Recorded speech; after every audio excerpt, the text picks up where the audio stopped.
Chapter 1298. Not bad. You can still recognize my voice, Lord For said with a smile. I never expected the famous Lord For, who has many friends, to be the Federation's devil, Jing Daoxian. Zhou Wen warily stared at him and sized him up. He increasingly felt that this person was Jing Daoxian. He has special bearing that no one else could emulate. No one would have expected that the famous Thief King, who suppresses the Holy Spirit Association and the League of Defender and is currently wanted by both the Underworld and the Underworld, would actually be you, Zhou Wen, Lord For said, mimicking Zhou Wen's tone. Zhou Wen knew that his identity had long been seen through by Jing Daoxian. He was wearing the Dragon King armor, and even changing his voice was useless. He had no idea how Jing Daoxian had recognized him. How did you know it was me? Zhou Wen asked. You have changed very successfully. Your bearing, figure, voice, and even your personality seem to have changed.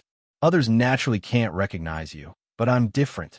The only people who haven't gone mad or died after obtaining the Lost Immortal Sutra are the two of us. Back then, I used some means to transfer the Lost Immortal Sutra to you. Although I didn't master it, I still know a little about it. That's how I was able to find some clues from you. Lord For paused before saying, just call me Lord For. It's not suitable for Jing Daoxian to appear the moment. You know how to be afraid? Zhou Wen was somewhat curious. He didn't know who a devil like Jing Daoxian would be afraid of. It's not that I'm afraid, but it's not suitable. Lord For explained very patiently. Back when I met you, I was severely injured and nearly died. That was why the Bureau caught up to me. Otherwise, it would have been impossible for you to meet me. Speaking of that injury, a large part of the reason was because of the Lost Immortal Sutra. In this life, I have to accomplish anything I want to do. However, there are two things I failed to do. One was losing to that hypocrite, and the second was failing to master the Lost Immortal Sutra. Hypocrite? Zhou Wen was slightly taken aback. The hero king of the Zhang family you mentioned, Lord For said. Zhou Wen immediately understood that the loss to the hero king Jing Daoxian was probably referring to the number one beauty in the Federation. Lord Fourth Duke continued. Back then, everyone who came into contact with the Lost Immortal Sutra was either crazy or a fool, but I refuse to believe it. I insist on mastering what others can't. It's only fun for me to do what others can't. I originally believed that it was only an essence energy art. Even if it was meant for an immortal emperor or Buddhist lord to cultivate, I would still be able to find a way to make it mine. I didn't expect that I wouldn't be able to tame it in the end. I almost lost my life in the Holy Land because of it, Lord For said with a sigh. You entered the Holy Land back then? How did you get in? Didn't they say that only low-level humans could enter the Holy Land? Zhou Wen had always wanted to enter the Holy Land to take a look because it was very likely that the former principal was in one of the holy temples. However, he had never found a way to enter the Holy Land. As long as I want to go, there will naturally be a way, Lord Fourth Duke said with a smile. However, it's best you don't go. Even if you have the power to suppress the League of Defender and the Holy Spirit Society, you still won't be able to leave that place. What's in there? What's going on with the 6 holy temples? Zhou Wen had never figured out the relationship between the 6 holy temples and the dimension. All he knew was that it seemed to be the contact point of the dimension on Earth, similar to the monasteries and temples in the human world. Do you know the term concession? Lord Fourth Duke didn't answer as he asked. I've heard of it. It's a rather ancient term. It seems to be an office rented by a country in another country. Zhou Wen thought for a while before recalling what the term meant. Back when he was studying history, it had been mentioned in books, but it had only been a few sentences. The Holy Land is equivalent to the dimension's concession on Earth. Everything there isn't restricted by Earth's laws. Dimensional creatures can descend freely. Even calamity-grade or even apocalypse-grade creatures can reach there and showcase their might. You've been there in the past.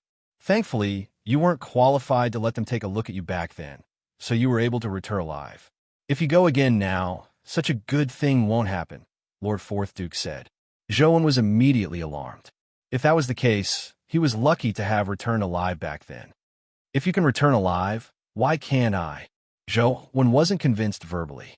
He wanted to know more details from Jing Daoxian. Lord Fourth Duke looked at Zhou Wen teasingly and said, I can return alive because I can steal my heart. I'm just afraid you won't be able to steal your heart when the time comes. What do you mean? Zhou Wen looked at him in puzzlement.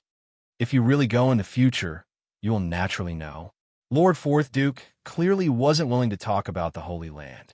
It was likely that he had done something unspeakable there. Zhou Wen thought for a while, but he couldn't figure out what it was that he could steal his heart to do. Don't tell me you came here just to talk to me about this? What do you want? Zhou Wen asked. Didn't I get Lu Yin to tell you long ago?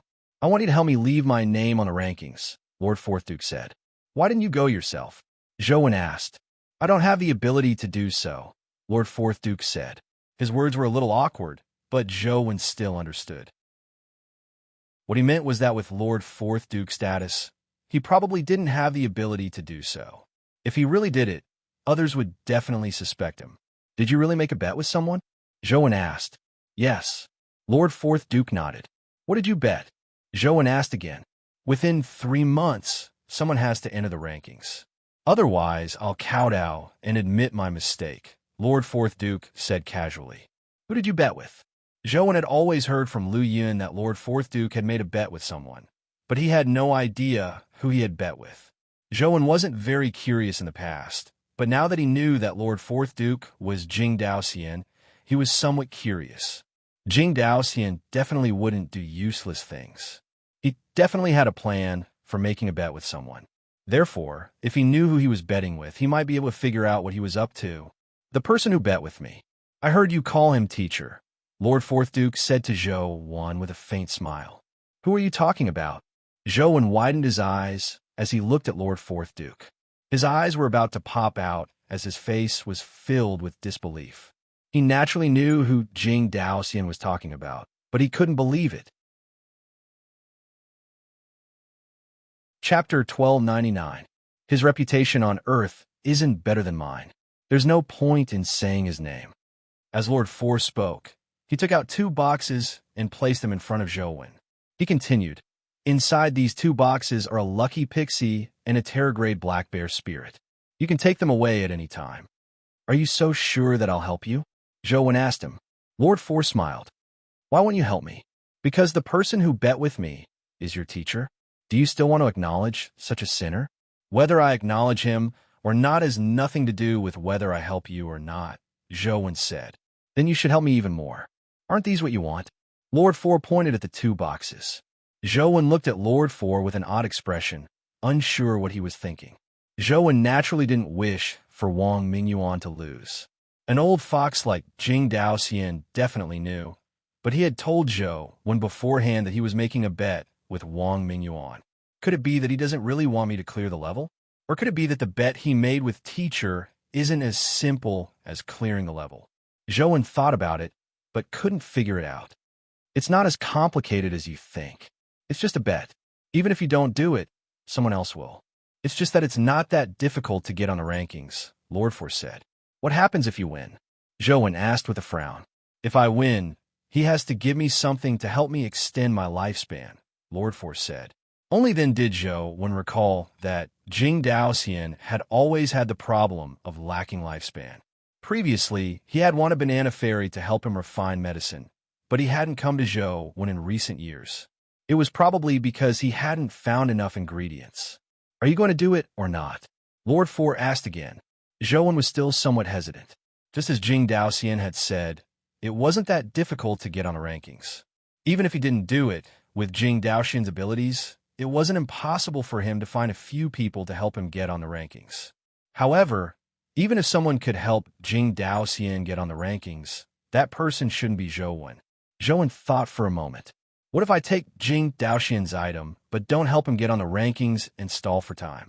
As though he had read Zhou Wen's mind, Lord Four said with a faint smile, You can take it away at any time. It doesn't matter if you do it or not. Zhou Wen was slightly taken. What do you mean? I've given it to you, so it's yours. You can keep it or throw it away. There are still 2 months and 8 days until the deadline of the bet. My men are at Deer Moon Alley. They will wait for you for 2 months and 8 days.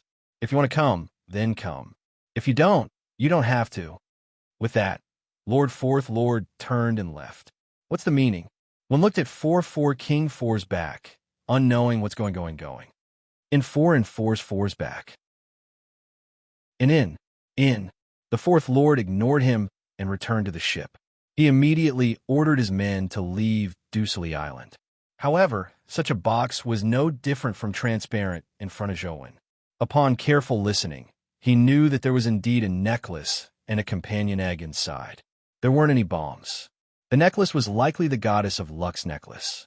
There was a seal on it, as though it had been forcefully removed from its original owner using some method. Beneath the necklace was a card with a method to recontract it. The companion beast in the other box was a black furry ball. Jing Daoxian had mentioned that it was a black bear spirit, but Zhou didn't know what attribute it was. However, from the aura emitted by the companion egg, he knew that it was definitely not a low-grade item. Could it be that Jing Daoxian was lying? Their bet isn't about whether I can get on the rankings, but because it has something to do with me. If I choose not to go, will teacher lose? Zhou couldn't help but suspect that this matter was just too odd. What kind of person was Jing Daoxian? Was the number one devil in the Federation someone who was willing to suffer losses? Now, he had casually given 2 precious items to Zhou. Furthermore, he had said that it was up to Zhou whether he did it or not. This didn't make sense. However, on second thought, this could also be a trap that Jing Daoxian had set for him. He had deliberately made him overthink things to make use of his thoughts. If only I could meet teacher. At the very least, I could figure out if teacher made a bet with Jing Daoxian. Zhou was a little suspicious because of Jing Daoxian. He suspected that the person who made the bet with Jing Daoxian might not be Wang Mingyuan at all. It was also possible that Jing Daoxian had deliberately said so to make Zhou feel conflicted and achieve his goal. Zhou thought for a while, but couldn't figure it out. He decided to put away the goddess of luck's necklace and companion egg. It's definitely something good. It won't be a problem even if I take it. I'll slowly consider the rest. After putting away the items, Zhou turned around and headed for the dimensional zone on Asiri Island. After circling the island, he killed quite a number of bird-type dimensional creatures, but he didn't see the lucky bird or the tiny palm symbol. All Zhou could do was return resentfully. On the way back, Zhou kept thinking about Jing Daoxian. The more he thought about it, the more he felt that something was amiss. It didn't make sense for Jing Daoxian to give him such a huge benefit for no reason. Could it be that there's something wrong with these 2 companion beasts? Zhou took out the goddess of luck's necklace and the black bear spirit companion egg and studied them carefully for a while, but he didn't discover any problems. How strange. Did Jing Daoxian suddenly change his personality? Zhou found this matter unreliable. Lu Yun, do you know who Lord Fourth Duke is? Zhou sent a message to Lu Yun, hoping to figure out if Lu Yun knew the truth of the matter. Lord Fourth Duke is Lord Fourth Duke. What's wrong? Is there a problem? Lu Yun quickly replied, nothing. Zhou didn't ask further. If Jing Daoxian didn't want others to know that it was him, it was normal for Lu Yun not to be able to tell. Even Zhou hadn't been able to tell in the beginning. It was only because Jing Daoxian had deliberately used his own voice that Zhou could tell. What's going on? Are you all right? Lu Yun sent another message. It's fine. Let's put Lord Fourth Duke's matter aside for now. I'll inform you when I need to do something in the future. Zhou thought for a moment and sent another message. Do you have a way to contact teacher? No. Why don't you ask Zhongzia? Perhaps he has a way. Lu Yun replied. Got it. Zhou opened his address book and found Zhongzia's. He sent a message. Is there a way to contact teacher? No. Zhongzia actually replied very quickly. It was just 2 simple words and nothing else. Zhou sent the same message to Hui Haifeng and Jiang Yan. Hui Haifeng said that he hadn't seen Wang Mingyuan since the incident at Holy City. Jiang Yan hadn't replied, so it was unknown how he was doing. Chapter 1300. Zhou was helpless since he couldn't contact Wang Mingyuan. He felt that something was amiss. If Jing Daoxian had really made a bet with Wang Mingyuan, it didn't make sense for Jing Daoxian to be the only one looking for him, while he couldn't even meet Wang Mingyuan. Zhou could only put this matter aside for now.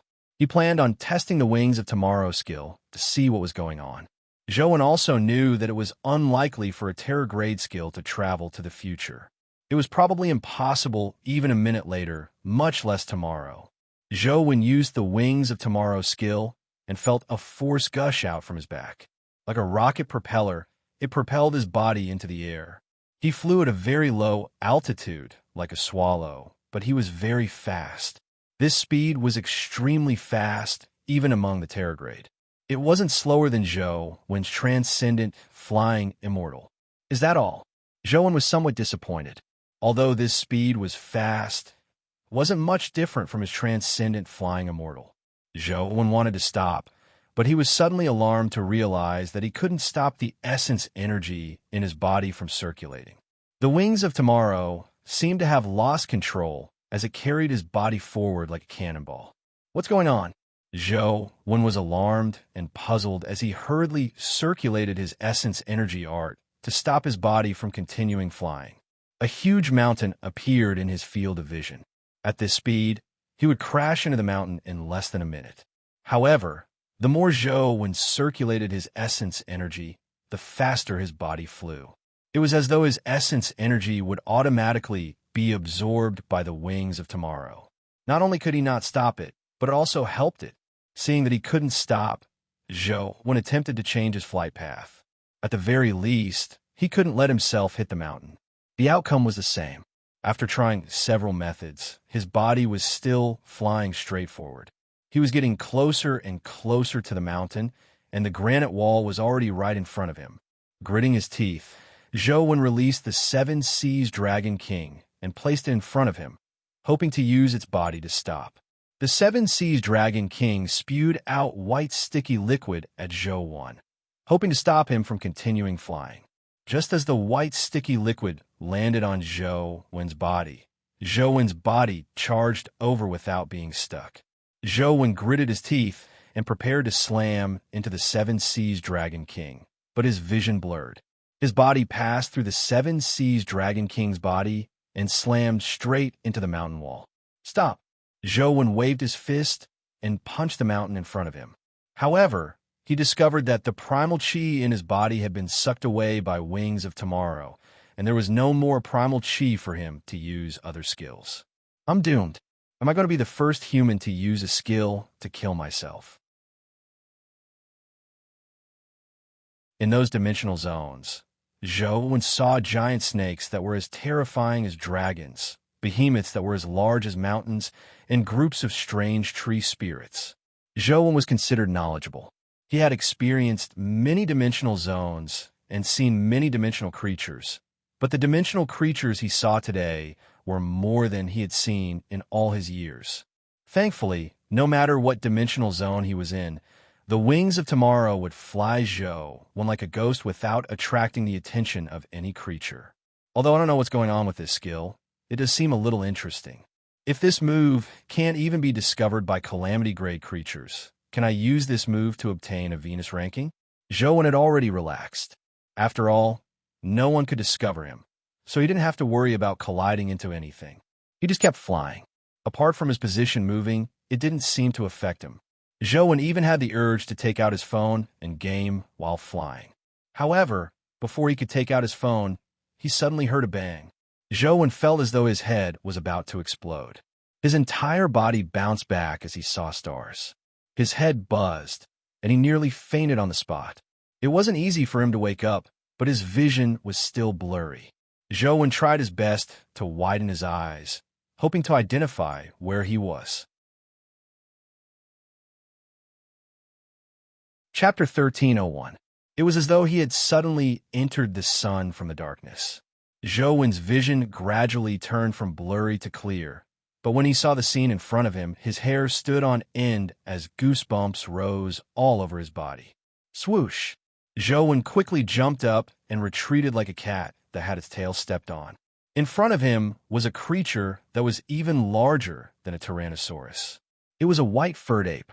Its fur was snow white, but its skin was as black as iron. It was probably more than 100 meters tall, and it was unimaginably majestic. It raised its arms high as though it was holding something like a giant that could hold up the sky. Zhou didn't know what level it was, but there was a high chance that he had stopped after slamming into it. He had passed so many places previously, but he had failed to stop the wings of tomorrow. When he slammed into it, he nearly blew up his head, but it was completely fine. Just the strength of its body was enough to prove that it was extraordinary. At that moment, the white ape was staring at Zhou like a demon king looking at a mortal. Zhou was alarmed as he quickly retreated, but before he could go far, he slammed into something again and had no choice but to stop. As the wings of tomorrow had been severed, Zhou had already regained control of his body. He felt something soft on his back when he slammed into it, as though he had slammed into a mollusk. He immediately retreated in fright. Turning his head, he saw a patch of golden light behind him. It was a leg covered in golden fur. Zhou looked up and soon saw the owner of the leg. It was also a giant ape with a body similar to the white ape. However, its body was covered in satin-like golden fur, and its skin was yellow. As Zhou had slammed into it, its golden, crystal-like eyes were staring at Zhou like the white ape. Its gaze was extremely cold. "Sorry, I'll definitely watch where I'm going next time." Zhou turned around to run to the side, but he realized that there was another giant ape there. The fur on the giant ape's body was blackish-gray, making it look even more terrifying. It can't be. Zhou scanned his surroundings. Just as he imagined, there was a giant ape in each of the 4 directions. In another direction, there was a giant ape with scarlet fur. Like the other 3 giant apes, they raised their hands high as though they were holding something. They stood there motionless as they looked at him. Zhou forced himself to calm down and carefully sized up the 4 giant apes and the situation here. With a single glance, he was even more bewildered. This was a huge underground cave, and there was a lot of seawater around it. It looked like an underground sea, and where Zhou was standing wasn't an island, but a huge turtle shell. The 4 giant apes stood on top of the tortoise shell, each standing in a different direction. Their hands were raised high, and together, they held up a stone-like object. Zhou couldn't tell what it was. It was carved from gray stone and looked very crude. It looked a little like a cauldron, but it was just too huge. The 4 giant apes were more than 100 meters tall. It was easy to imagine how big the stone artifact was that they had to work together to lift it. What was even stranger was that Zhou realized that there was an iron collar around each giant ape's neck. The collar was connected to a few chains that connected their bodies to the turtle shell and the stone artifact. "What's this place?" Zhou ate a youth rejuvenation pill and felt his mind clear up. He was even more alarmed and puzzled. This was because he realized that there was a stone cocoon in the stone artifact. "Guardian. There's actually a guardian here." Zhou used Truth Listener to scan the stone cocoon in the stone artifact again and again. Indeed, there was no mistake. It was indeed a guardian cocoon. Although Zhou was very curious, he knew that the 4 fiend celestial-like giant apes were definitely not friendly. Furthermore, he didn't have the habit of risking his life. Without any hesitation, Zhou used the God Fiend Era's teleportation ability to escape. However, he was clearly moving towards the underground sea, but he still appeared on the turtle shell. After trying a few times, the outcome was the same. Be it teleportation or the Singularity Universe's interstellar teleportation ability, Zhou would appear on the turtle shell. Apes should be vegetarians, right? They probably don't want to eat human flesh, right? Zhou looked at the 4 apes and carefully walked towards the gap between an ape's legs. He wanted to try and see if he could walk out of the turtle shell. As Zhou walked, he couldn't help but size up the golden-furred ape. It was the friendliest of the 4 giant apes. Zhou thought that perhaps it didn't like meat. When Zhou moved, the 4 giant apes didn't move, but their eyes followed his movements. The golden-furred ape was no exception. Zhou bit the bullet and walked towards the middle of the golden-furred ape's legs. He gathered all his strength. If the golden-furred ape suddenly attacked, he could only risk it all. Although Zhou didn't like such unknown battles, he also knew that when facing an unknown opponent, striking first was the best strategy. Therefore, Zhou already had a plan. As long as the ape made any abnormal movements, he would immediately attack with all his might and finish off one first. Rumble. Before Zhou could reach the golden-furred ape's legs, he suddenly felt the turtle shell beneath his feet tremble. The surrounding seawater churned as though something had happened. Zhou hurriedly summoned his terror-grade companion beasts and surrounded himself. There was a golden battle god in front and behind him. Banana Fairy was sitting on a banana leaf with demonic neonate in her arms, ready to risk her life at any moment. The surrounding seawater churned for a while, but it didn't affect the turtle shell. After a while, the turtle shell stopped trembling and the seawater gradually calmed down. Just as Zhou was wondering what had happened, he suddenly saw the golden-furred ape lower one of its claws, holding the stone artifact with only one claw. It put down its claw and grabbed in the direction of the sea. With a boom, the seawater thousands of meters away spewed out. A WYRM tore out of the water like a loach that had been caught. Its body twisted and struggled, but it couldn't escape. The WYRM was sucked into the golden-furred ape's claw from the sea thousands of meters away. The WYRM spewed out a dragon aura, and its strength was probably not inferior to the true blood demon dragons. However, in front of the golden-furred ape, it was like a loach. It grabbed it and bit down. The dragon head and a small portion of its body were bitten off. With a few crunches, dragon blood seeped out and dragon bones fractured. Moments later, the WYRM was swallowed whole and eaten into the golden-furred ape's stomach. Chapter 1302. Zhou scalp tingled. Although there were indeed many creatures that fed on dragons in the ancient myths and legends of the East District, hearing about it and seeing it with his own eyes were two different things. Seeing a WYRM being swallowed alive with his own eyes dashed Zhou's hope that apes were vegetarians. Furthermore, a flood dragon had been sucked out of the deep sea. Zhou knew that he couldn't do such a thing. A single golden-furred ape was already so terrifying, and there were 4 of such apes here. He was still under their noses and being watched by 4 terrifying apes. Zhou felt that something was amiss. Thankfully, the 4 terrifying apes hadn't attacked him for the time being. I have to think of a way to leave this godforsaken place. Zhou looked at the golden-furred ape's leg, but he no longer had the courage to crawl out. Now that they had no intention of taking action, they might be planning to store some food. If he wanted to escape with his food, they might not be happy.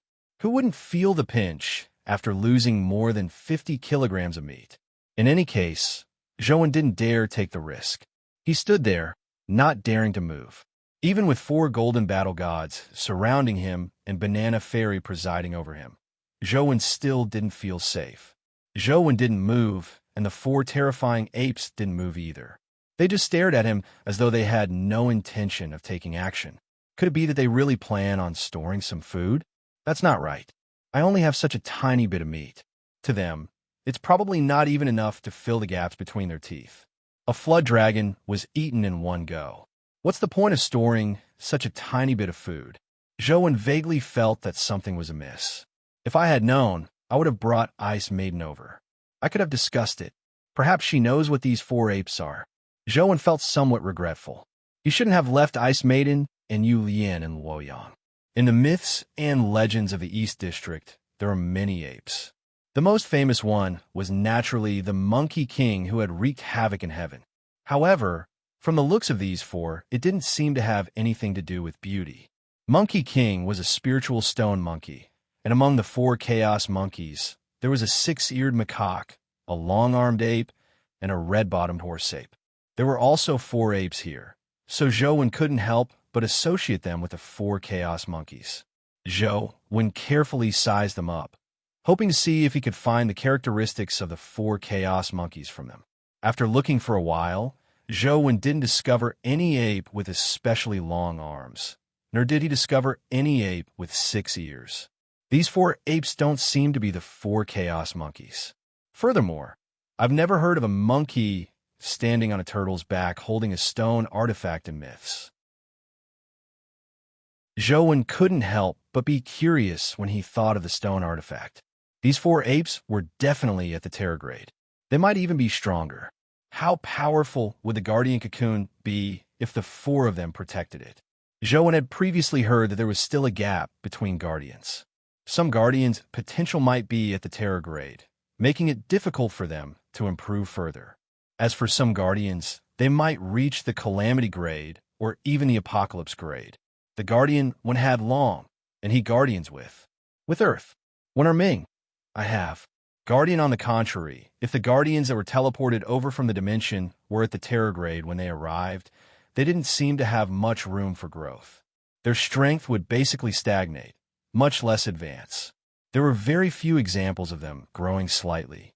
In fact, Zhou had never figured out the relationship between guardians and dimensional creatures. Most of the guardian cocoons on Earth had a powerful dimensional creature guarding them. However, Zhou had seen so many guardian cocoons that he felt that dimensional creatures weren't as simple as just protecting them. Just like back when he contracted the fairy burial cocoon with Jiang Yin, the dimensional creature that was suspected to be Bai Zhe didn't seem to care too much about the fairy burial cocoon it was protecting. It easily gave up. Of course, it couldn't be ruled out that Bai Zhe had a serious obsession with cleanliness. He had no choice but to leave after being disgusted by the two of them. Without anyone else to discuss it with, Zhou got demonic neonate to release Grim Demon. This fellow was rather knowledgeable, so he might be able to recognize the four monkeys. Even if he couldn't recognize the monkeys as a guardian, he might be able to tell something about the guardian cocoon. I'm bored to death. Can you let me out often in the future? After all, I was once. After Grim Demon came out, he protested unhappily. However, when he saw the scene in front of him clearly, the words on his mouth stopped. He wore a look of horror as he quickly retreated, hoping to return to the demonic sword. However, without demonic neonate's orders, how could he return? From the looks of it, you know these four monkeys? Zhou was immediately surprised and delighted when he saw Grim Demon's reaction. He was delighted that Grim Demon seemed to know them. He was alarmed that Grim Demon's reaction undoubtedly meant that the four monkeys were terrifying existences.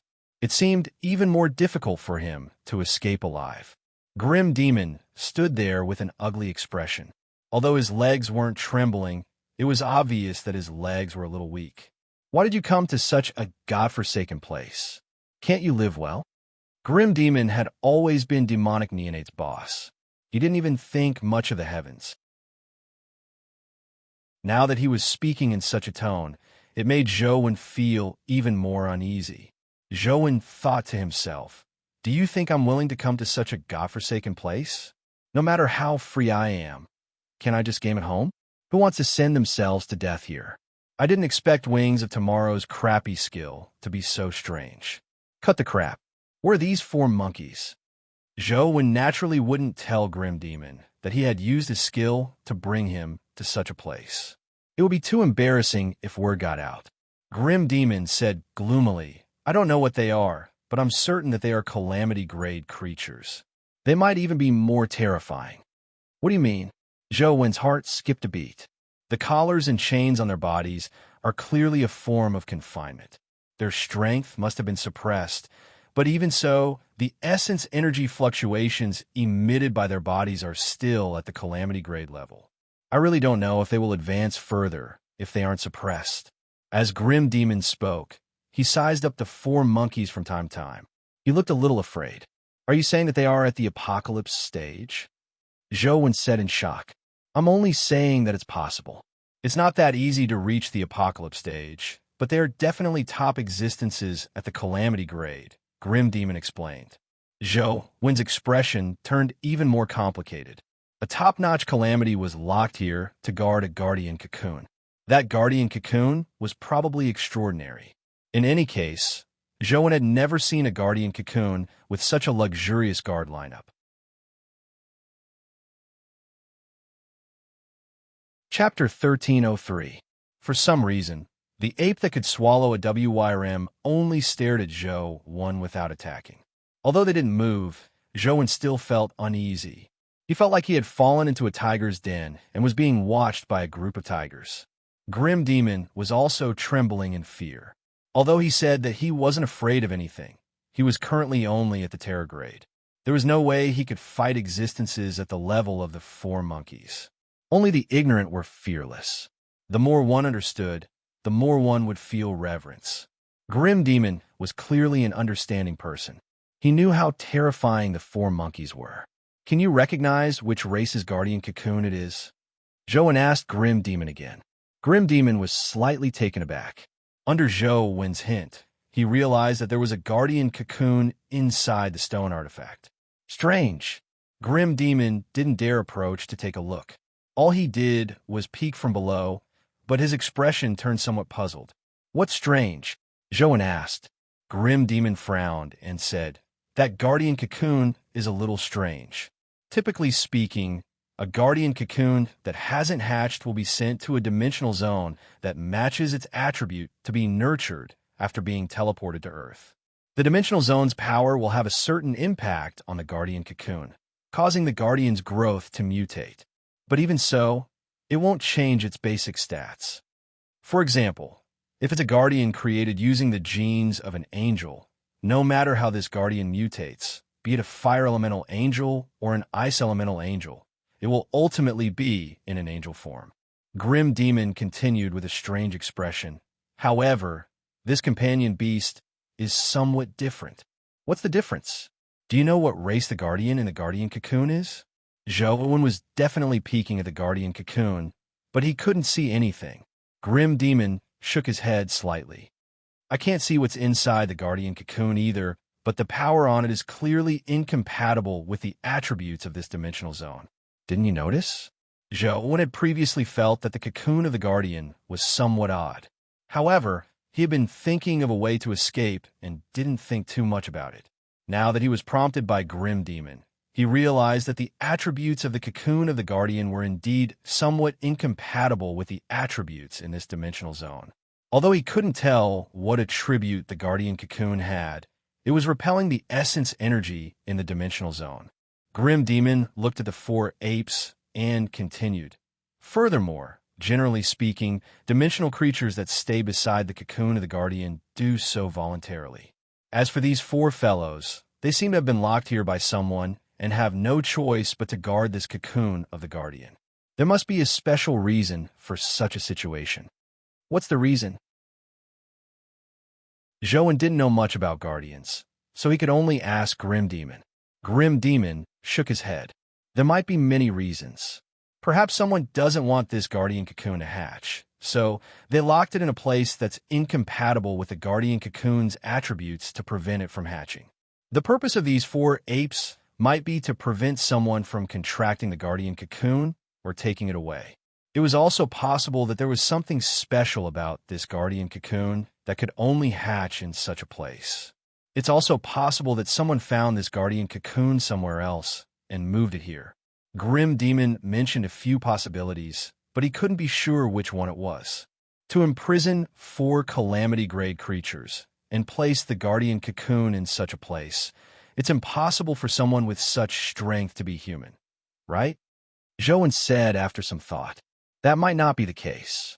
During the Ancient War, there were many humans who reached the calamity grade by combining with guardians.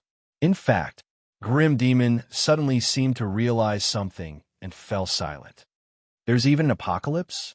Zhou Wen sized up Grim Demon with interest. He had previously felt that Grim Demon might not be purely arrogant. From the looks of it, he at least knew a lot of things. It was very likely that he was a powerful guardian that had survived from ancient times. I heard there is. Grim Demon was clearly perfunctory. Seeing that Grim Demon had no intention of continuing, Zhou Wen didn't pursue the matter. He asked, then, do you think this guardian cocoon might be a guardian that survived from ancient times? It doesn't seem like it. This should be a guardian cocoon that hasn't hatched. After a pause, Grim Demon continued. However, it's really possible that it was left behind from that time. Only in such an environment can it survive such a long period of time without hatching. How far back is the ancient era you mentioned? Zhou Wen asked. To you humans, that's the prehistoric mythical era. Grim Demon suddenly frowned and said, strange. What's wrong? Did you discover anything special? Zhou Wen didn't discover anything abnormal. The four monkeys were still staring at them without doing anything special. It's precisely because there's nothing special that I find it strange. No matter what the possibility is, these four fellows were locked here to guard this guardian cocoon.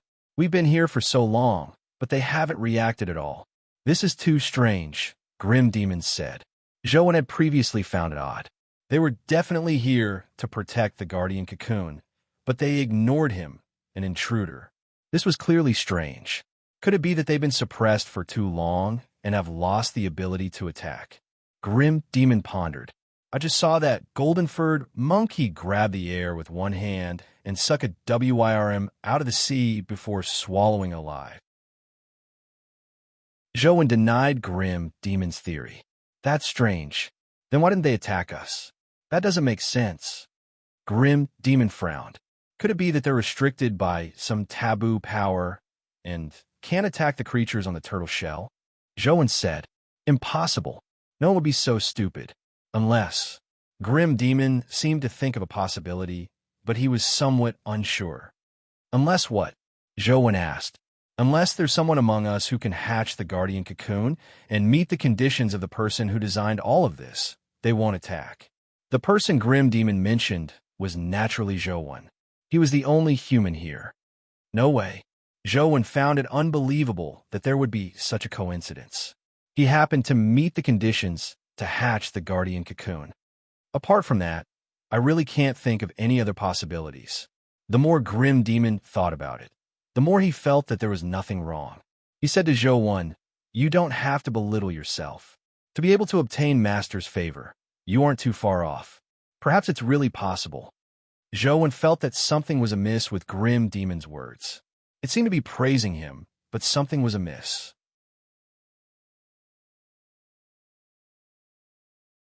Chapter 1304. Joan thought for a moment and felt that it was true. If he hadn't met the conditions, how could these ferocious beasts ignore him? Since their mission here was to protect the cocoon of the Guardian, be it voluntary or involuntary, the person who designed all of this definitely had a way to make them destroy anyone who came here. Up to now, they had no intention of taking action. What Grim Demon said seemed to make sense.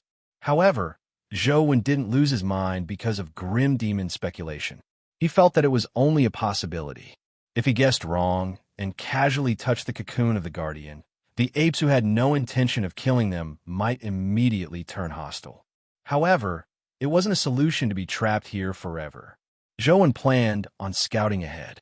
With a thought, Joan summoned a poison bat, and it flew towards the gap between the golden-furred monkey and the black-gray ape. Joan was very nervous, and his nerves were constantly tense.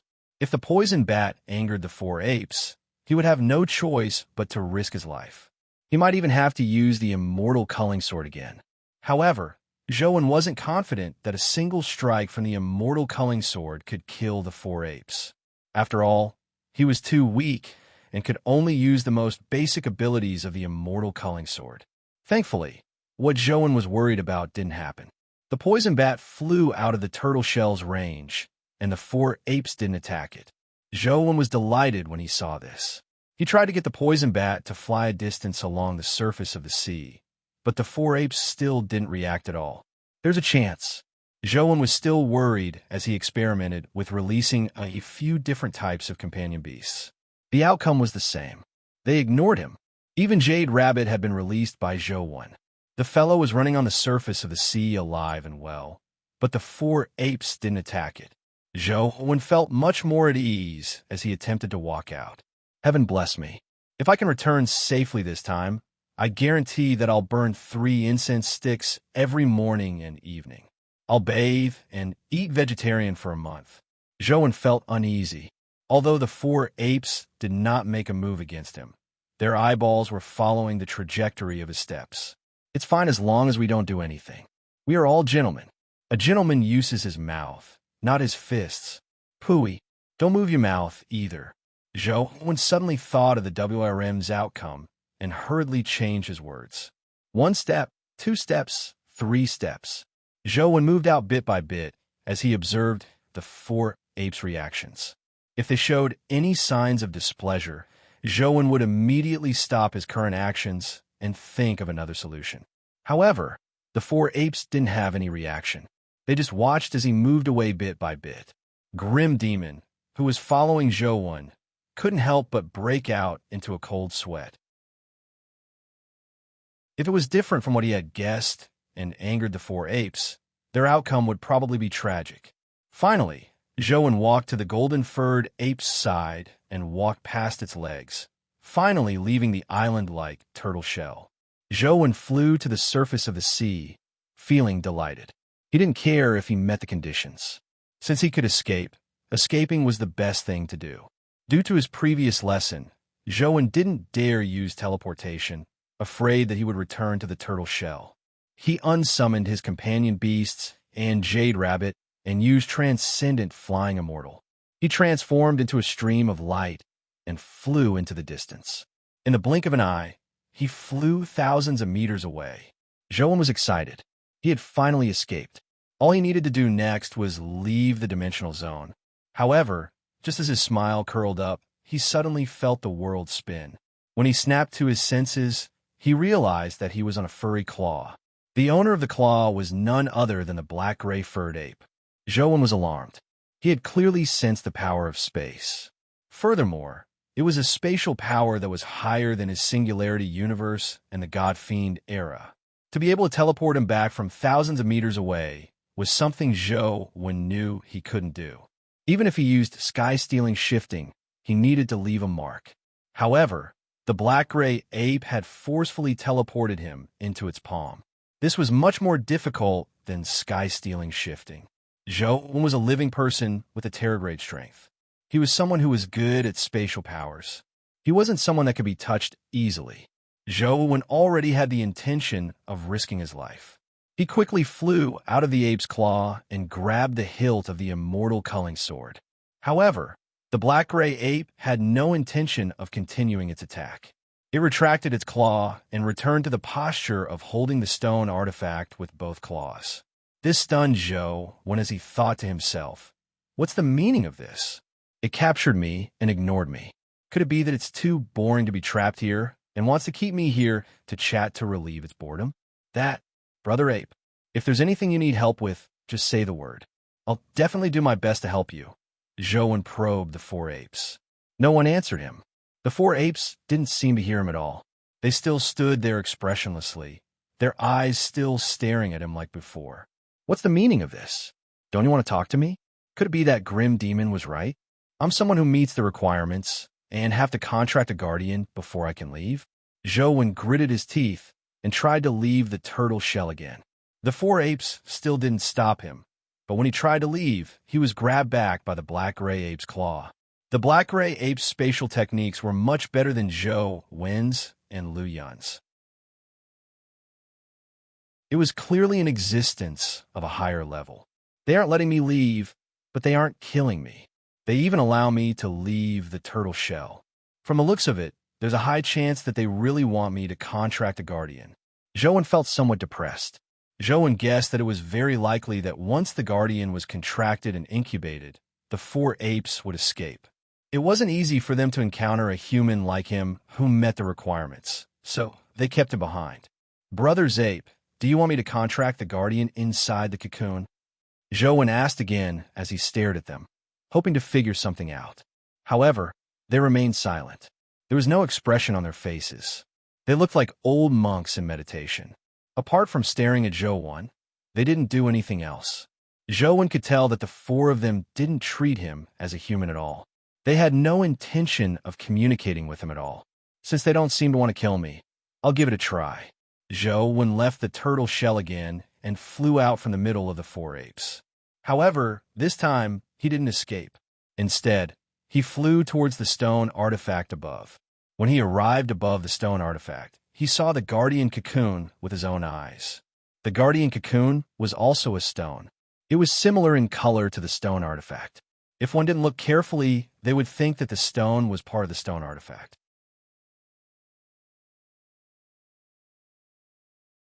Chapter 1305.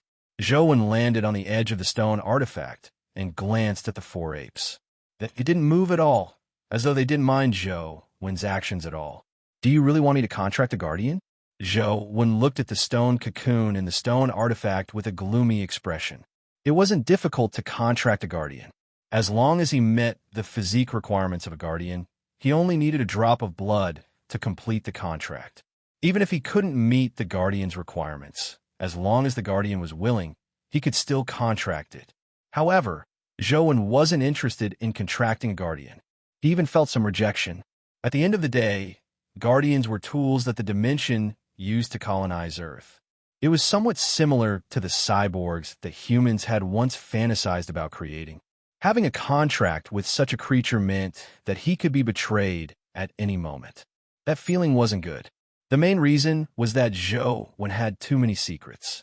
If the guardian learned of such a secret and secretly informed the dimension, who knew how the dimension would deal with him? If there were any other way, Zhou wouldn't contract a guardian. Even if he wanted to contract one, it would be a master-slave contract like demonic neonate and grim demon. However, now that Zhou thought about it, it seemed like there was no other way. This dimensional zone was really strange. If he didn't contract it now, it looked like he couldn't leave. Zhou thought for a moment and felt that if he could leave, he could contract it first. After all, the guardian contract was an equality contract. He could escape first and then think of a way to terminate the contract. This was the good thing about an equality contract. It wasn't particularly difficult to terminate it, so he could still think of a way. Survival is more important. With this in mind, Zhou skillfully condensed a finger beam and stabbed a needle hole on the finger of his other hand. He squeezed out a drop of blood and prepared to drip it onto the stone cocoon. Before dripping it, Zhou specially glanced at the 4 apes below. Seeing that they had no intention of stopping him, he steeled his heart and dripped a drop of blood onto the stone cocoon. Sigh. I was forced into a corner. I didn't really want to contract a guardian. Ancestors, don't blame me. If you want to blame something, blame your genes for being too outstanding, Zhou thought sadly. The blood had already dripped onto the stone cocoon, but it was too late for regret. However, in the next second, Zhou awkwardly realized that when his blood landed on the stone cocoon, it was like water falling into a pot of oil. It slid down with a whoosh, failing to stick to the stone cocoon at all. Zhou's mouth was agape, and he didn't come to his senses for a long time. What's going on? Didn't you want me to contract it? When Zhou gradually calmed down, he felt even more puzzled. If he wasn't supposed to be the one to make the contract, then what was the point of letting him up? The 4 apes had clearly agreed to let him come. For them to have such a reaction, it meant that they thought highly of Zhou. However, his blood could not trigger a reaction from the cocoon of the guardian at all. This meant that he had not obtained the recognition of the cocoon of the guardian, or that his bloodline and attributes did not meet the requirements of the guardian. Could it be that the 4 apes were mistaken? Zhou muttered inwardly, but when he looked at the 4 apes, he felt that his thoughts weren't right. If Zhou were one of the apes, they would have swallowed it when they realized that they had made a mistake to avoid the awkwardness. However, the apes had no such plans. They were still waiting for something. What's going on? Zhou sized up the stone cocoon again. Upon careful inspection, he realized that there was indeed something different about the stone cocoon. Previously, Zhou had discovered that there were some faint gray patterns on the surface of the stone cocoon. They didn't look eye-catching and couldn't be seen without careful inspection. Previously, Zhou felt that the gray patterns were natural patterns on the stone cocoon. Now that he had taken a closer look, he realized that it wasn't the case. He realized that the gray patterns seemed to have been drawn by someone. Zhou didn't know what kind of paint it was. It was grayish like burnt paper ash. It was very tightly integrated with the stone cocoon, and the color was similar. Therefore, Zhou had previously imagined that the gray patterns were a part of the stone cocoon. However, upon careful observation, he realized that there were many places where the gray patterns were drawn with a brush. It was the kind of brush used in the ancient times of the East District. The painting also looked like an ink painting, but it was much fainter. It was as though it had experienced the baptism of time and was almost blurry. Drawing on the cocoon of the guardian? Zhou felt that this wasn't the work of someone who had nothing better to do. The painting on it likely had some purpose. He circled the edge of the stone artifact and seriously studied the gray patterns on the cocoon of the guardian. Although they were very faint, he could still roughly see them. However, Zhou didn't understand them. He realized that the gray patterns were a strange symbol. It was like a string of numbers that covered the surface of the cocoon of the guardian. The symbols were very unfamiliar. In any case, they weren't words or symbols that Zhou knew of. However, Zhou had a vague feeling that the string of symbols were like chains that wrapped around the stone cocoon as though they were locking it. Zhou guessed inwardly, could it be that these gray patterns have sealed the stone cocoon, prevented my blood from being absorbed by the stone cocoon? The more he thought about it, the more he felt that it was right. Zhou planned on giving it a try to wipe away the gray patterns before trying to contract it. Brothers Ape, do you want me to wipe away those gray patterns before contracting the cocoon of the guardian? Zhou was afraid that touching the stone cocoon would infuriate the apes, so he asked first. However, they still didn't say anything, as though they hadn't heard Zhou at all. These four fellows are too despicable. They clearly want me to do something, but they don't say anything or express anything. Zhou wished he could slay them all. It would be best if 4 companion eggs dropped. In the future, he would buy a car without wheels and get the 4 of them to carry him around every day. Despite his thoughts, Zhou felt that he could give it a try when he saw that they didn't have any intention of stopping him. Therefore, he carefully flew into the stone artifact and slowly approached the stone cocoon. As he flew, he paid attention to their reactions. Seeing that they had no intention of stopping him, Zhou finally landed on the stone cocoon. The stone cocoon was about 4 to 5 meters in diameter. It wasn't small, so he didn't know what kind of guardian was inside. Since there were 4 apes guarding it, it was likely that there was a stone monkey inside. The legendary Monkey King seems to have popped out of a rock. Could this guardian be the Monkey King? Zhou was somewhat filled with anticipation. As a resident of the East District, it seemed like no one disliked the Monkey King. Among the 4 chaos monkeys, it was much more famous than the other 3.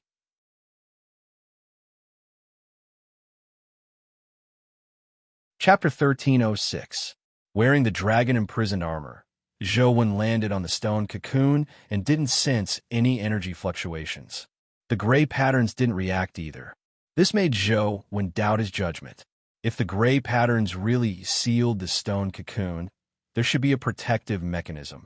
Now that there was no reaction at all, it made Zhou feel uncertain. He squatted down, bent down, and reached out to touch the stone cocoon. It turned out that he had only wanted to wipe the dust away so that he could observe the gray patterns more clearly. However, when he touched it with his hand, he actually wiped away many of the gray patterns. This gave Zhou a fright. Zhou was alarmed as he instantly flew up again. In midair, he sized up the stone cocoon and stone artifact, as well as the 4 apes. He remembered watching some movies in the past. Once some seals were destroyed by humans, the big boss inside would be released. At the same time, it would be accompanied by some dazzling light effects. There might even be earthquakes or mountain collapses. However, nothing happened after observing in midair for a while. The 4 apes didn't react, and the stone cocoon was very stable, just like before. Are these gray patterns really seals? Why did they disappear just by wiping them? I didn't use any strength at all. Zhou had an odd expression as he returned to the stone cocoon and tried wiping it again. The gray patterns seemed to be dust. They disappeared with a gentle wipe, and he couldn't see any use. After wiping out a small area, the stone cocoon was already very clean. Zhou dripped another drop of blood on it and thought to himself, it should work this time. Slurp. Zhou's blood slid down again without any intention of seeping through. The corners of Zhou's eyes twitched. This was completely different from what he had imagined. I don't believe it. Zhou gritted his teeth and reached out to wipe away the other gray patterns. As he did so, he observed the reactions of the 4 apes and the cocoon of the guardian. There was no reaction at all. It made Zhou suspect that the gray patterns were really dust and not what he had imagined. As the gray patterns were wiped away, the 4 apes and the stone cocoon didn't react. However, Zhou suddenly felt the truth listener earring gradually heat up. This heat was very strange. It was different from when Truth Listener had used its powers to convert curses into primordial energy.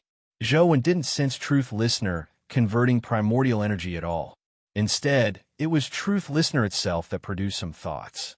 Zhou looked at the stone cocoon in a daze before sensing Truth Listener's thoughts. Could it be that the four apes aren't interested in me, but Truth Listener? Zhou thought as he summoned Truth Listener. Truth Listener, which looked like a small golden monkey, landed directly on the stone cocoon after it came out.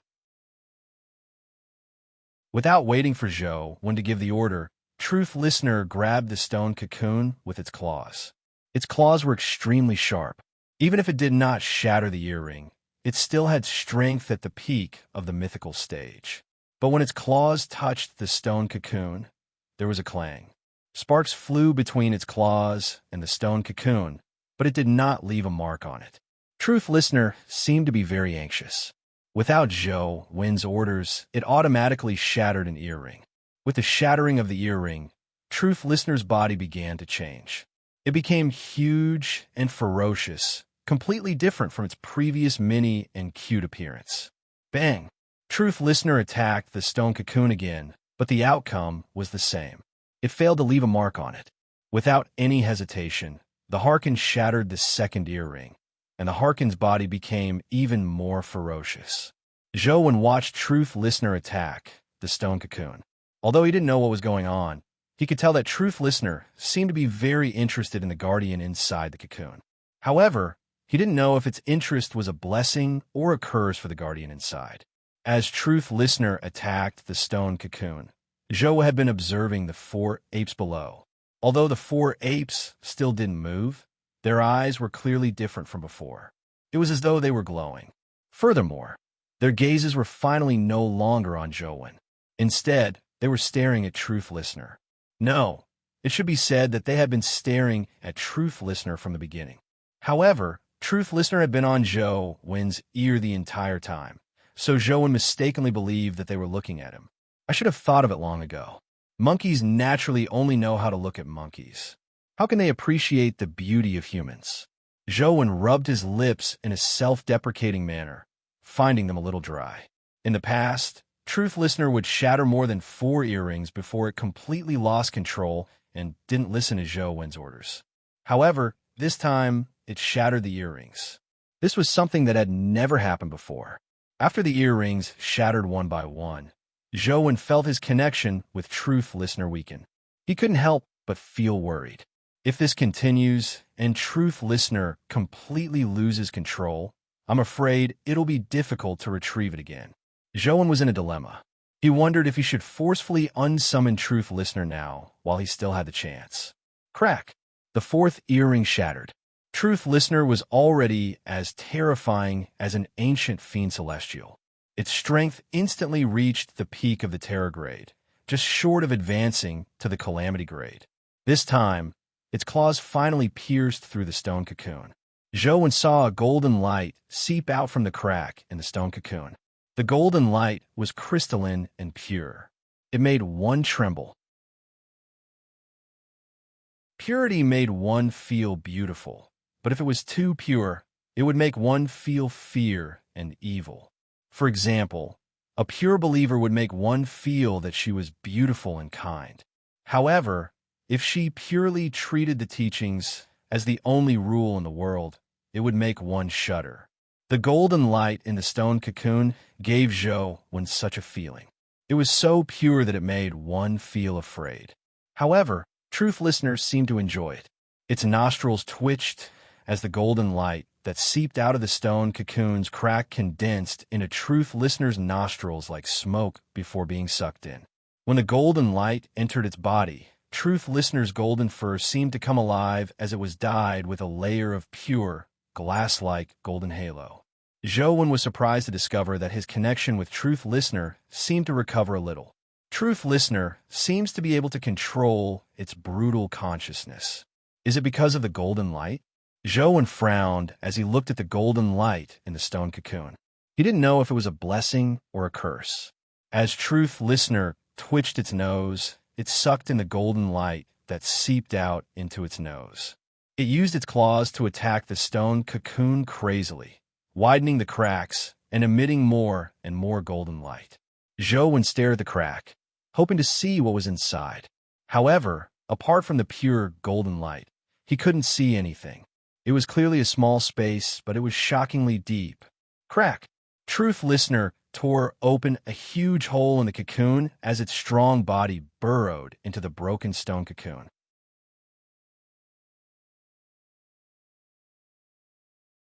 Chapter 13:07.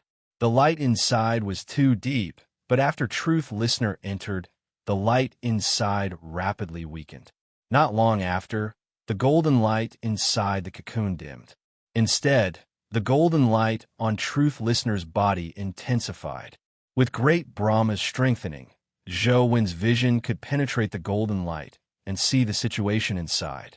Inside the golden light, Zhou Wen did see something, but there was no guardian as he had imagined.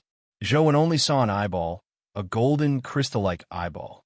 The golden light in the stone cocoon originated from the golden eyeball. The eyeball itself was so pure that it chilled one's heart. It was as though it was the purest holy object in the world. When Zhou Wen stared at the eyeball, it moved as though it had sensed Zhou Wen's gaze.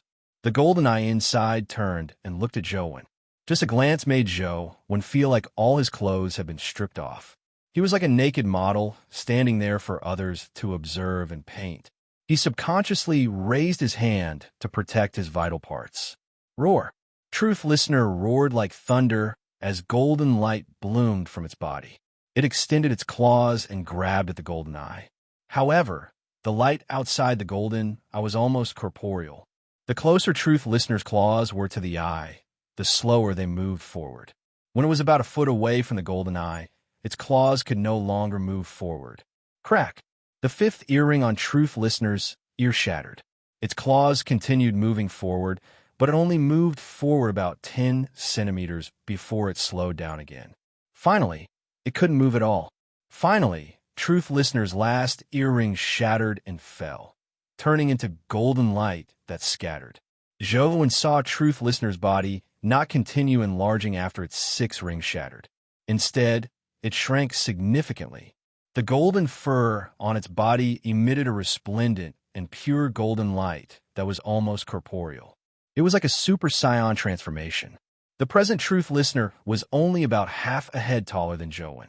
Its fingernails were like golden crystal daggers that tore through the golden light outside the eye and pierced through it.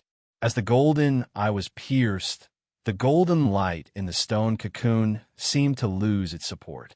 Truth Listener gently inhaled, and like a surging river, it surged towards its nose. However, this time, Truth Listener didn't deliberately absorb the golden light. It was only sniffing the scent of the eye. Truth Listener's middle fingernail pierced through an eyeball. It placed it in front of its nose and inhaled. It looked very much like Zhou Wen when he was eating skewers. Then, Zhou Wen saw Truth Listener open its mouth and pull the eyeball into its mouth. After chewing a few times, it swallowed it. Following that, it opened its mouth and crazily devoured the golden light in the stone cocoon. In a blink of an eye, it devoured all the golden light inside. The golden light on its body had already reached a peak. The intense golden light prevented Zhou Wen from seeing its appearance. However, he could still vaguely sense his connection with Truth Listener. This time, Truth Listener didn't completely lose control. It still maintained a faint connection. Crack! Crack! As the eyeball and golden light were devoured by Truth Listener, cracks appeared on the stone artifact that contained the stone cocoon. Not only the stoneware, but also the chains connected to the stoneware, the collars on the 4 apes, and the giant turtle shells under their feet began to crack. Roar! The 4 apes roared in excitement as they exerted strength with their 8 claws. The stone artifact, which was already cracked to begin with, instantly shattered. The chains on their bodies also snapped. The sea and the entire underground space were affected by their strength. The seawater surged and the stone dome shattered.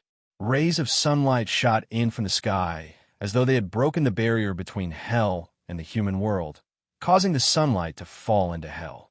The terrifying aura that erupted from the four apes was unimaginable. Zhou had never felt such a terrifying aura before. This power, it can't be at the calamity grade, right? Amidst the terrifying aura, Zhou's body involuntarily trembled. It wasn't because Zhou was afraid. At the end of the day, Zhou wasn't afraid because it was useless to be afraid. His mind raced as he thought about how to survive. That trembling was an instinct of life.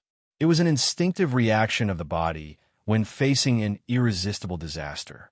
It was a convulsion caused by helplessness and despair. Without any hesitation, Zhou used interstellar teleportation and teleported to Venus. As he had lost the suppression of the turtle shell and the stone artifact, there was no spatial lock. Zhou's singularity universe's powers came into play, allowing him to arrive on Venus. However, before Zhou could find his footing, he felt the world spin around him. He cried out inwardly and hurriedly circulated his various powers, hoping to escape his present predicament. In the next instant, Zhou's figure appeared in the black-gray ape's claws again. At that moment, the black-gray ape's aura was as terrifying as that of a demon king. Due to the power it used, its ape arms became as huge as 2 metal towers. It was as though it could crush the planet with a single claw if it wanted to, grabbing the sun and moon, shrinking 1,000 mountains, and moving stars. This fellow is a long-armed ape monkey. Could these 4 apes really be the 4 chaos monkeys? Zhou was alarmed. To be able to directly capture him from Venus and have an ape body, Zhou could only think of a long-armed ape monkey. The black-gray ape that was suspected to be a long-armed ape monkey pinched Zhou's body with its claws. The dragon and prison armor that Zhou wore with absolute defense cracked from its strength and was severely deformed. Even Zhou's body was nearly flattened. His chest caved in as blood spewed out of his mouth. However, from the looks of it, the long-armed ape monkey didn't seem to be using much strength. It was only casually pinching Zhou. F***KU. Zhou cursed as he suddenly released his strength. He pulled out the immortal culling sword and slashed at the black-gray ape's face. Clang! The immortal culling sword slashed down midway, but it froze in midair. The long-armed ape monkey's other claw had pinched the blade of the immortal culling sword, preventing it from moving any further. With a flash, demonic neonate and Banana Fairy automatically rushed out of Zhou's body. Banana Fairy held the banana fan and fanned it at the long-armed ape monkey. The demonic sword in demonic neonate's hand vanished as it strangely appeared beside the long-armed ape monkey's ear and stabbed at its earhole. However, the chaos wind that was augmented by the 3 realms' best wind could only cause the long-armed ape monkey's fur to stand up. It failed to injure it at all, nor did it make it move a single step. Just as the demonic sword was about to stab into the ear hole, it suddenly lost control and deviated from its trajectory. In an instant, it vanished. When it appeared again, it was already in the long-armed ape monkey's claw. The long-armed ape monkey didn't seem to think anything of it. It lifted Zhou's body in the wind and was about to throw him into its mouth. It's still very slow. There's no way to make up for it today. Sorry, good night. End of this chapter.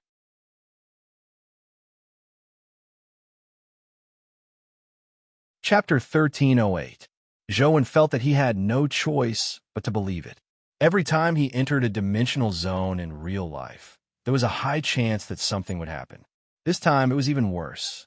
He had only tested a skill and caused such a huge problem. Now, he was probably going to lose his life. Zhou no longer had the time to think about anything else. Seeing that he was about to be thrown into the long-armed ape monkey's mouth, Zhou's final thought was to remove his contract with his companion beasts and allow them to regain their freedom so that they wouldn't be buried with him. For demonic neonate and banana fairy, it was better to escape than to die with him. However, the long-armed ape monkey's actions were too fast. Zhou only had this thought in mind, but before he could carry it out, he had already been thrown into the mouth that was filled with fangs. The jagged teeth were about to bite down. Boom! A golden beam flashed like a phantom as the long-armed ape monkey's teeth bit down, but missed. A golden figure appeared in front of the long-armed ape monkey. The golden figure wore a suit of armor that resembled a golden crystal. He was tall and slender, but he gave off a majestic feeling that his entire body was filled with explosive power.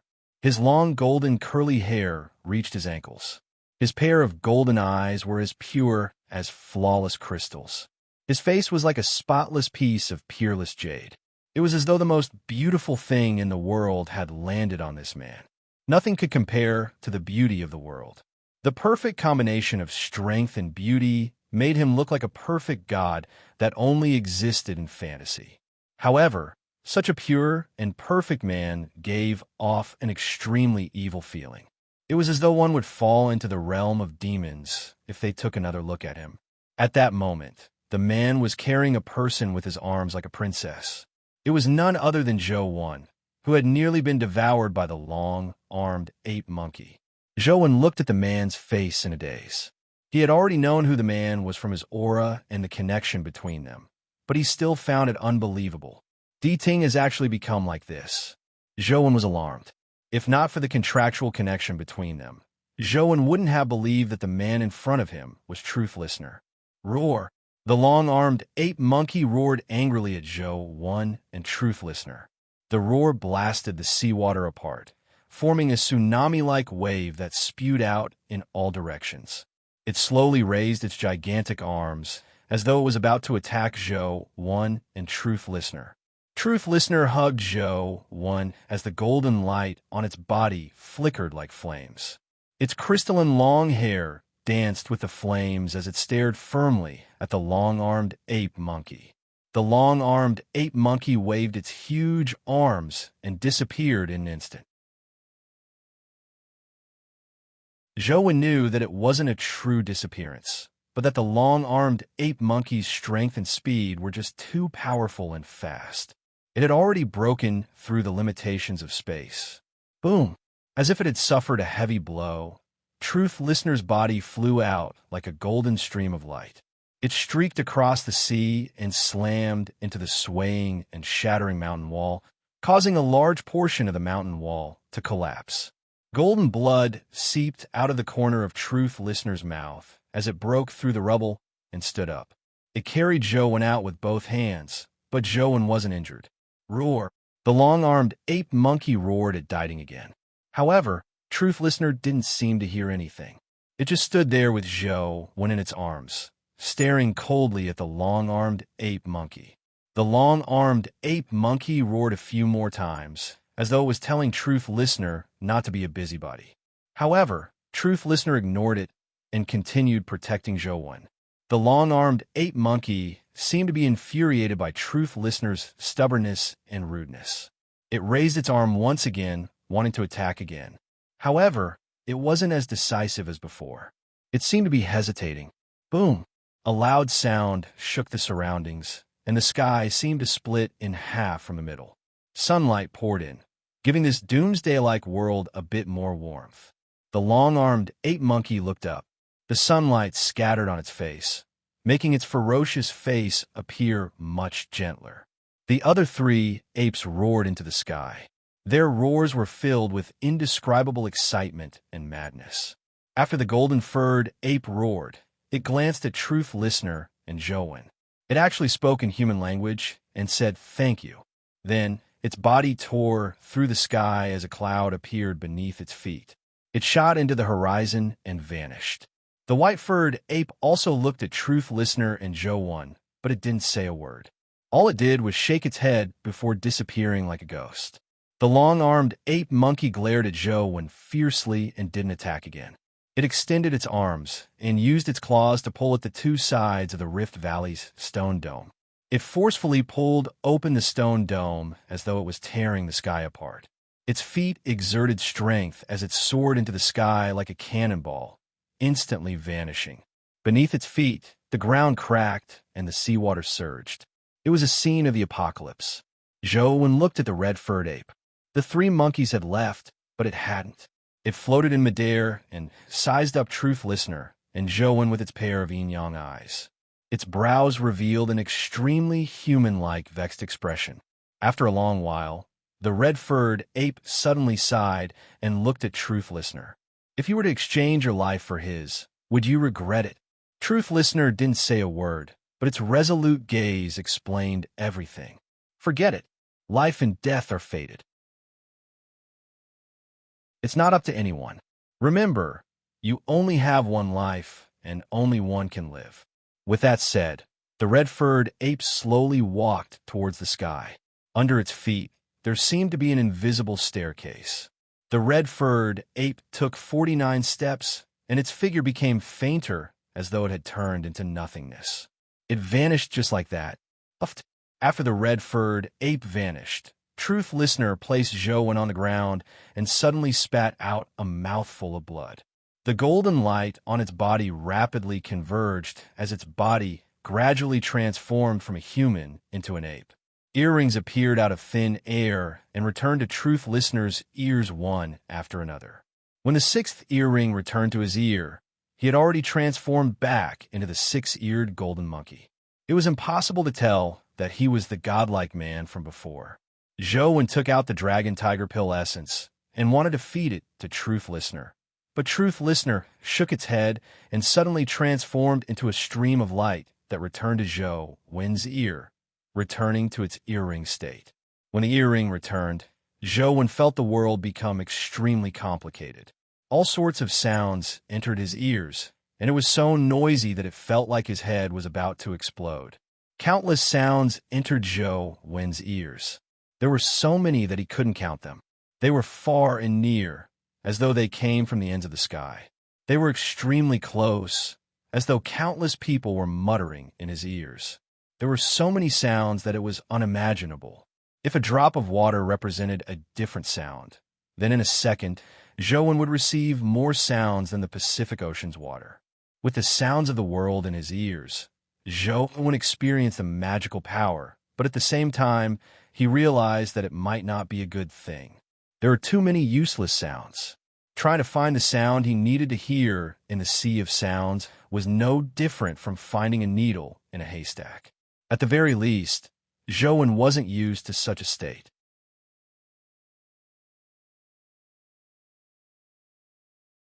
Chapter 1309.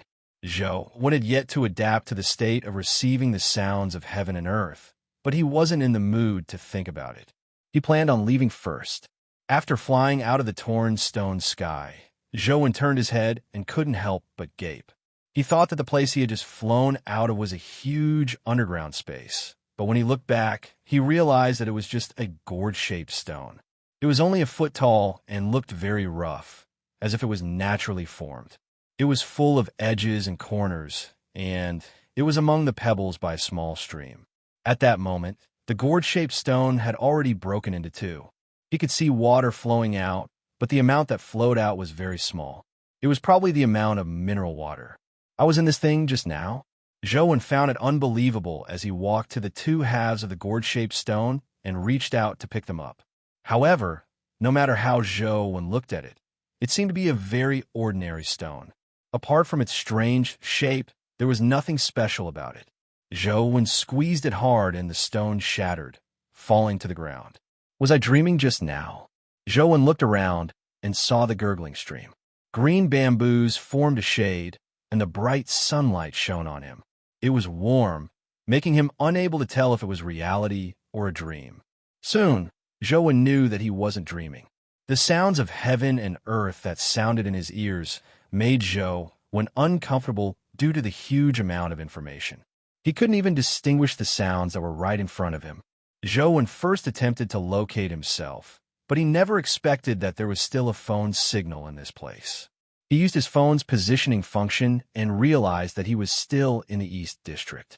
However, he was about 50 kilometers south of the East District. There was a human city. Zhou followed the map on his phone and quickly arrived at the human city. He confirmed that his phone's location wasn't wrong.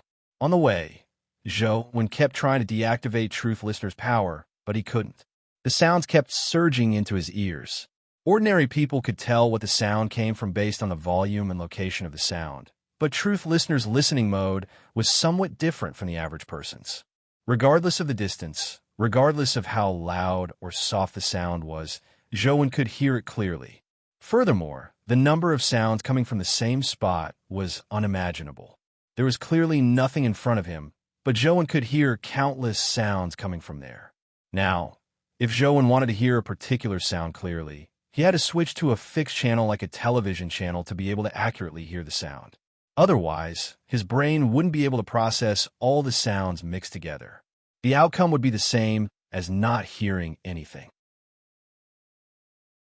However, there were only a few hundred television channels at most.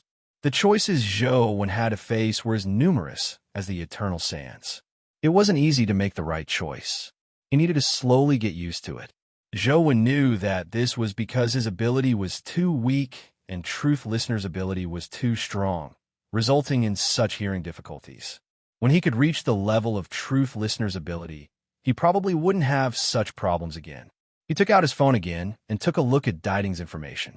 Truth Listener, Terror Grade, Evolvable, Life Providence, Omniscient Senses Life Soul, Evil Nullification Wheel of Fate, Nirvana of Ultimate Hell, Terror Transformation, Holy Evil Strength, 99 Speed, 99 Constitution, 99 Essence Energy, 99 Talent Skill, Truth Listener, Indestructible Golden Body, Evil Warding, 9 Extremes Companion Form. Earrings Truth Listener's evolution was far lower than Joan had imagined. An existence like the long-armed ape monkey was most likely at the apocalypse stage. It was truly unexpected that Truth Listener could withstand its strike head-on, but it was only at the terror grade. Joan imagined that it would be able to jump to the calamity grade this time. However, thinking of Truth Listener's 6 earrings, he knew that this fellow's terror grade was likely the level after being sealed by the earrings. After unsealing the earrings, it definitely wouldn't be at this level. What's the background of Truth Listener? Joan was alarmed and puzzled. He planned on returning to Small Buddha Temple to take a look. Perhaps he could find some clues. Joan originally wanted to return as soon as possible, but he realized that the situation nearby was somewhat amiss. Although the weather in the south was warmer, it was impossible for it to be this hot, right? On the streets, people were wearing shorts and singlets, but they were still sweating profusely. Looking up at the sun in the sky, it didn't seem that hot. Joan did a count of the days. It wasn't summer yet, so it shouldn't be that hot. The situation outside was even worse. The paddy fields had been dried up and the soil had cracked. It wasn't easy for the paddy to be planted, but it had already dried up in the ground before it had even matured. Is the weather here always this hot? Joan found a small shop and bought some things. When he paid, he inquired about the weather. However, Joan couldn't hear what the shop owner was saying at such a close distance. This was because there were too many sounds coming from his position. The sound of bacteria squirming in the air, the sound of dust colliding, and all kinds of sounds were unimaginable. Joan only saw the shop owner open his mouth, but he didn't know what he was saying. He was somewhat anxious. Momentarily unable to find the correct channel, he tried to see if he could tell what he was saying from the shape of his mouth. However, Joan was very disappointed. He didn't know if it was because the other party was speaking in a dialect or because lip reading didn't work at all. In any case, Joan couldn't read it. Joan looked around and saw a pen and paper on the counter. He took it and wrote, "I'm deaf. Can you tell me by writing?" Deaf? That's really rare. Typically, deaf people should be mute, right? The shop owner wrote on a notebook. "I was born deaf," Joan explained directly. No wonder. As there wasn't much business, the shop owner was very free, so he chatted with Joan. Only then did Joan know that the weather had suddenly turned hot in the past half a month. In the past few months, although there had been a few extremely hot abnormal weather, it didn't last long. Typically, it would return to normal in a few hours. However, this time, the hot weather had lasted for half a month. It was so hot that people couldn't take it. Ordinary people would probably die from the heat in such weather. Many people had already begun migrating to other areas. Strangely enough, this dry and hot weather only affected the surrounding few hundred kilometers. It wasn't that the entire South was hot. As long as they left this area, they would be fine. Many people guessed that a large dimensional zone had broken out nearby, so they fled. For example, there weren't many people in this city, so the shop owner was so free. A few hundred kilometers nearby, Zhou heart suddenly skipped a beat.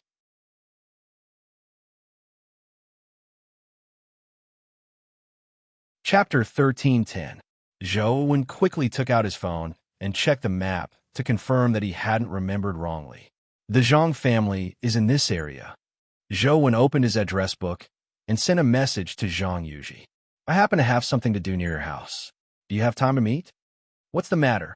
Zhou was somewhat surprised that Zhang Yuji replied so quickly. The Zhang family's protection of Zhang Yuji was too good. Typically, it was rare for Zhang Yuji to communicate with others. Did something happen to the fiend tomb? Zhou asked directly. There's a problem, Zhang Yuji replied. Do you need help? Zhou didn't feel too good.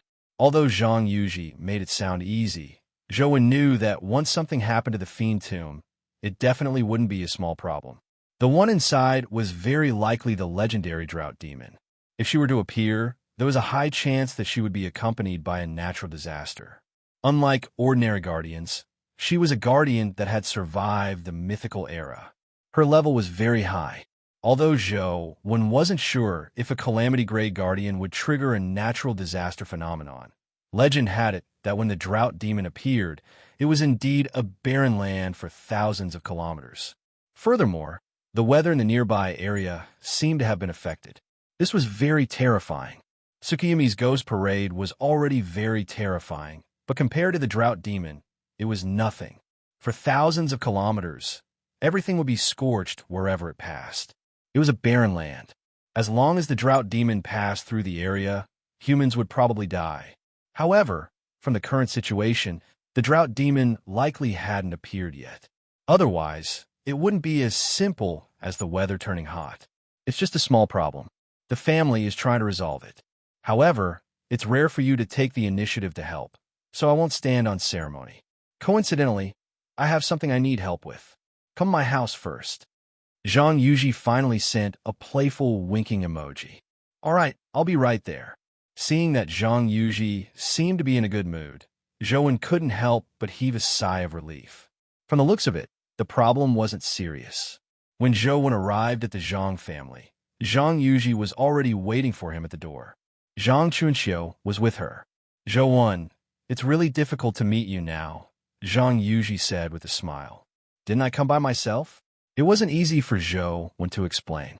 In the past few years, Zhang Yuji had sent him quite a number of messages, but he had been trapped for 5 years, so he hadn't had the chance to read them. However, as Jing had replaced him for 5 years, he couldn't reveal the matter.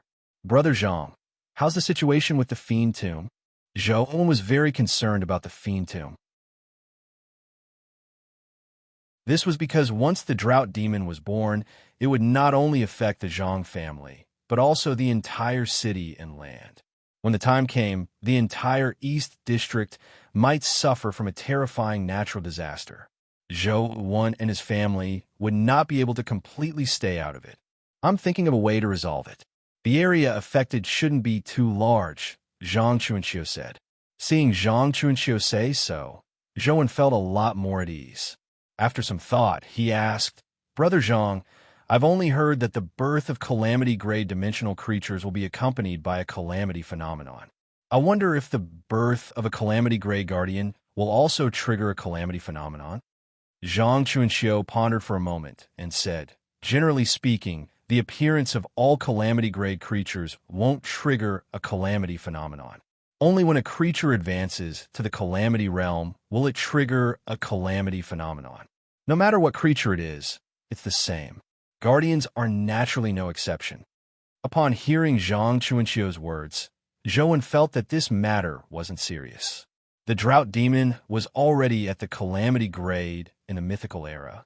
It was impossible for her to trigger another calamity phenomenon unless she used the calamity domain herself. However, judging from the Zhang family's attitude, the drought demon wouldn't appear so easily. Otherwise, they would have long evacuated. It was impossible for them to stay here and wait for death. Are you here to help or to chat? Zhang Yuji said with a smile. If there's anything you need my help with, I'll definitely do my best as long as it's within my capabilities, Zhou said. Then follow me, Zhang Yuji said as she turned around and entered Zhang Manor. Go ahead. I still have something to do, so I won't be accompanying you. Zhou looked at Zhang Chuanxiu, who said with a smile. Only then did Zhou follow Zhang Yuji into Zhang Manor.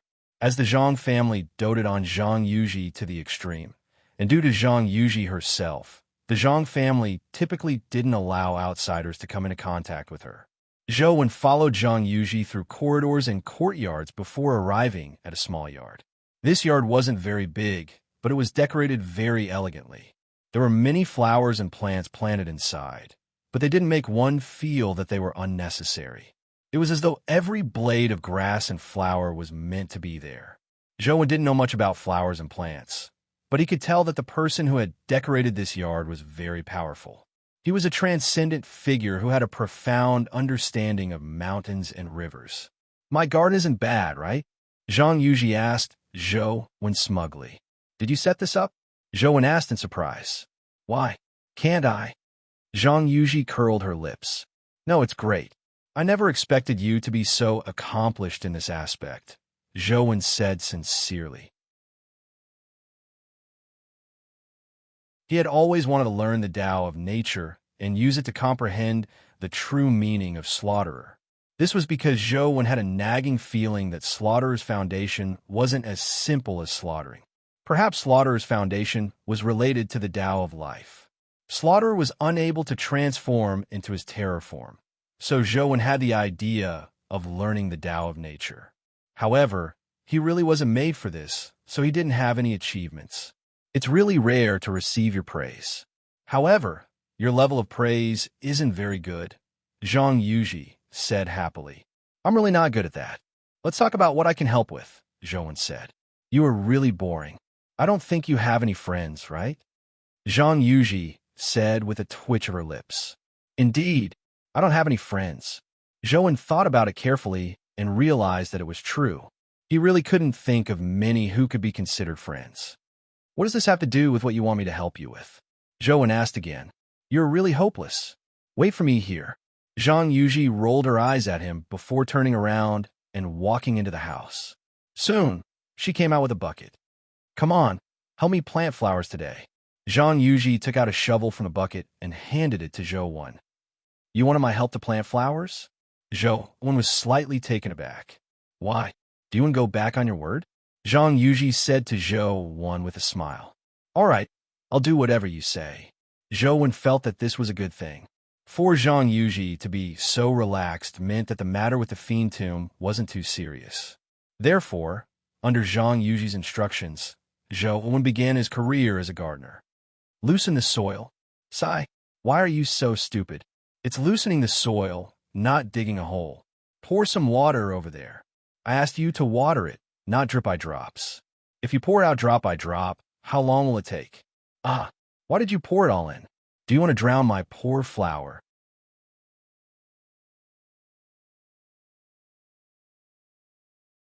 Chapter 13:11. Zhou maintained a smile, as though he didn't care what Zhang Yuji said.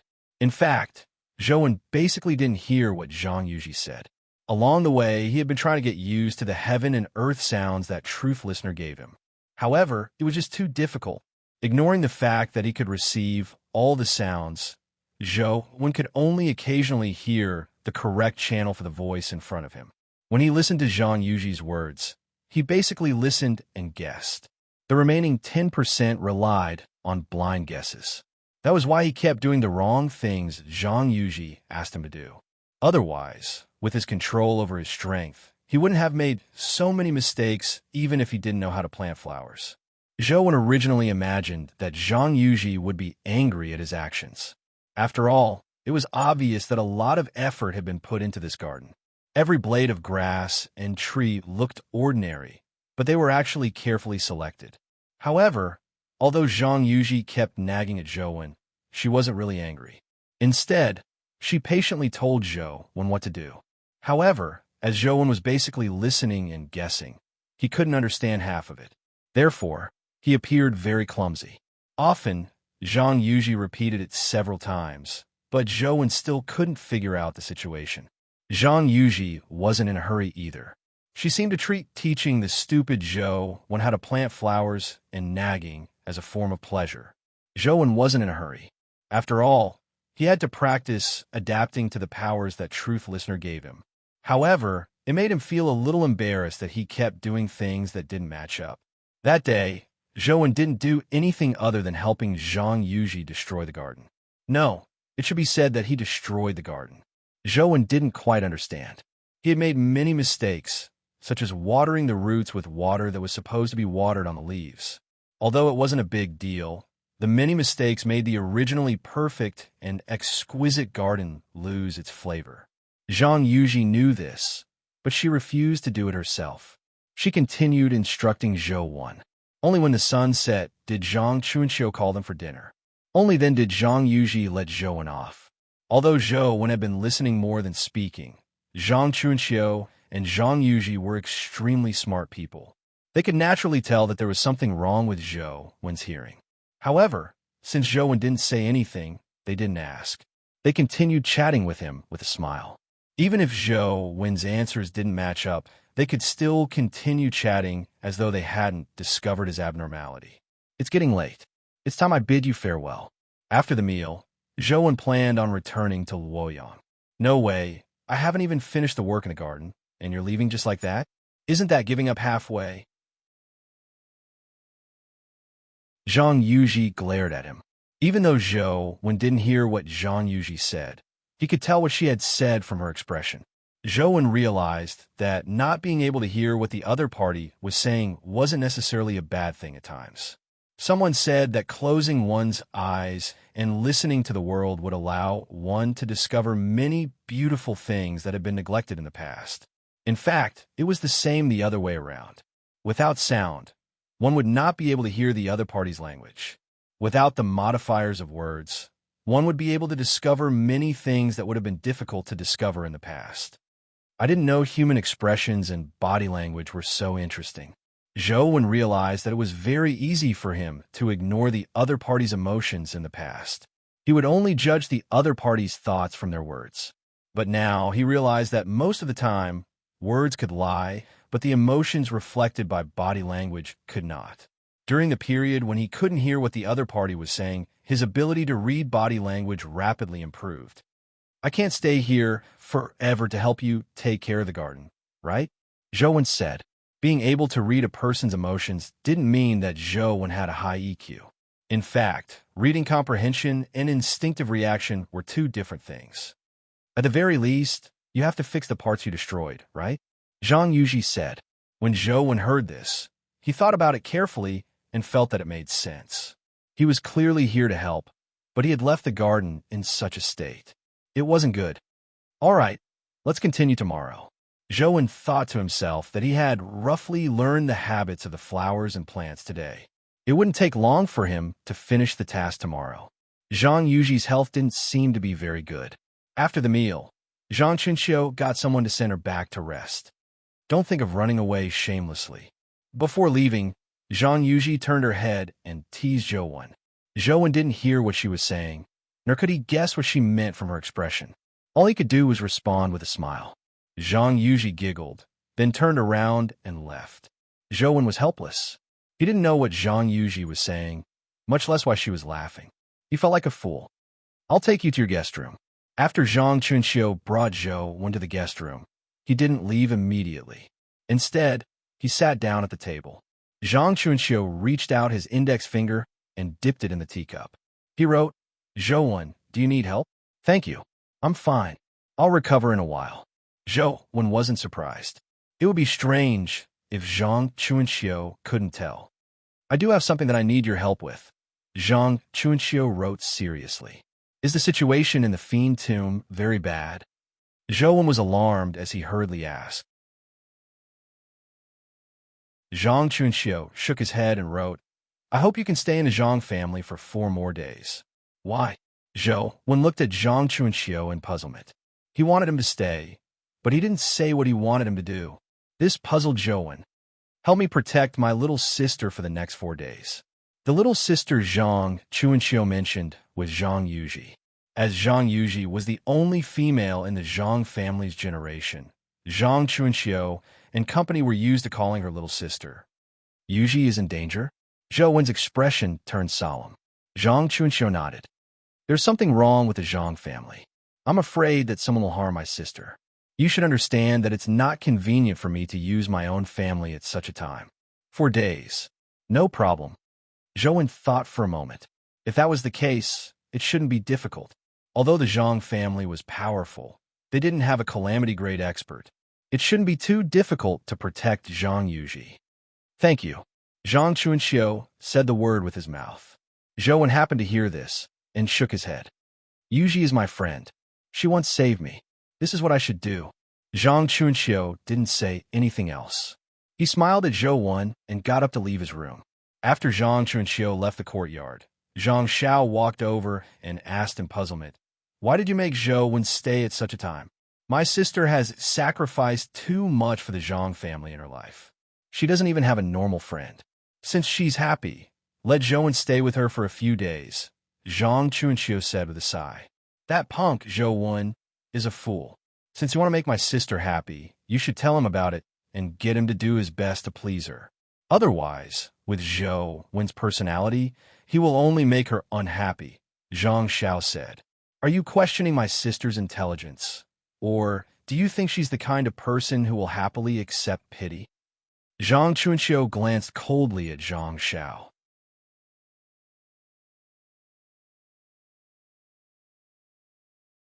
Chapter 13:12.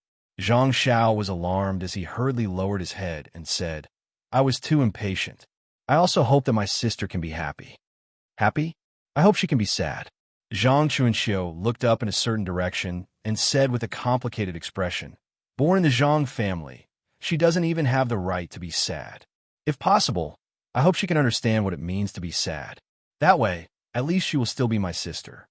Zhang Xiao said dejectedly, "If I can choose, I'd rather bear this in my sister's place, but the one in the fiend tomb, shut up." Zhang Chunxiu, who had always been as gentle as jade and didn't seem to be angry, suddenly flew into a rage. He stared at Zhang Xiao like a knife. Zhang Xiao was alarmed as his body trembled, and he couldn't help but take 2 steps back. Although they were brothers of about the same age, Zhang Xiao had a deep reverence for Zhang Chunxiu. Usually, he might have dared to rebut Zhang Chunxiu or even deliberately argue with him. However, once Zhang Chunxiu became serious, Zhang Xiao didn't dare say anything else. Zhang Xiao had never seen Zhang Chunxiu so angry before. He was horrified and almost didn't dare look up at Zhang Chunxiu. Zhang Chunxiu stared coldly at Zhang Xiao and said, "You have to remember that your life was exchanged for by my sister. You have no right to say that you can replace her. Everyone in the Zhang family is the same. My sister doesn't owe anyone in the Zhang family. Only the Zhang family owes her. If you really want to save her, leave your life behind. Without the Zhang family and us, my sister doesn't have to bear everything." "Brother, I know. I didn't mean that." Zhang Zhao's face turned livid and pale from Zhang Chunxiu's words, but he didn't dare retort. Even his words were somewhat incoherent.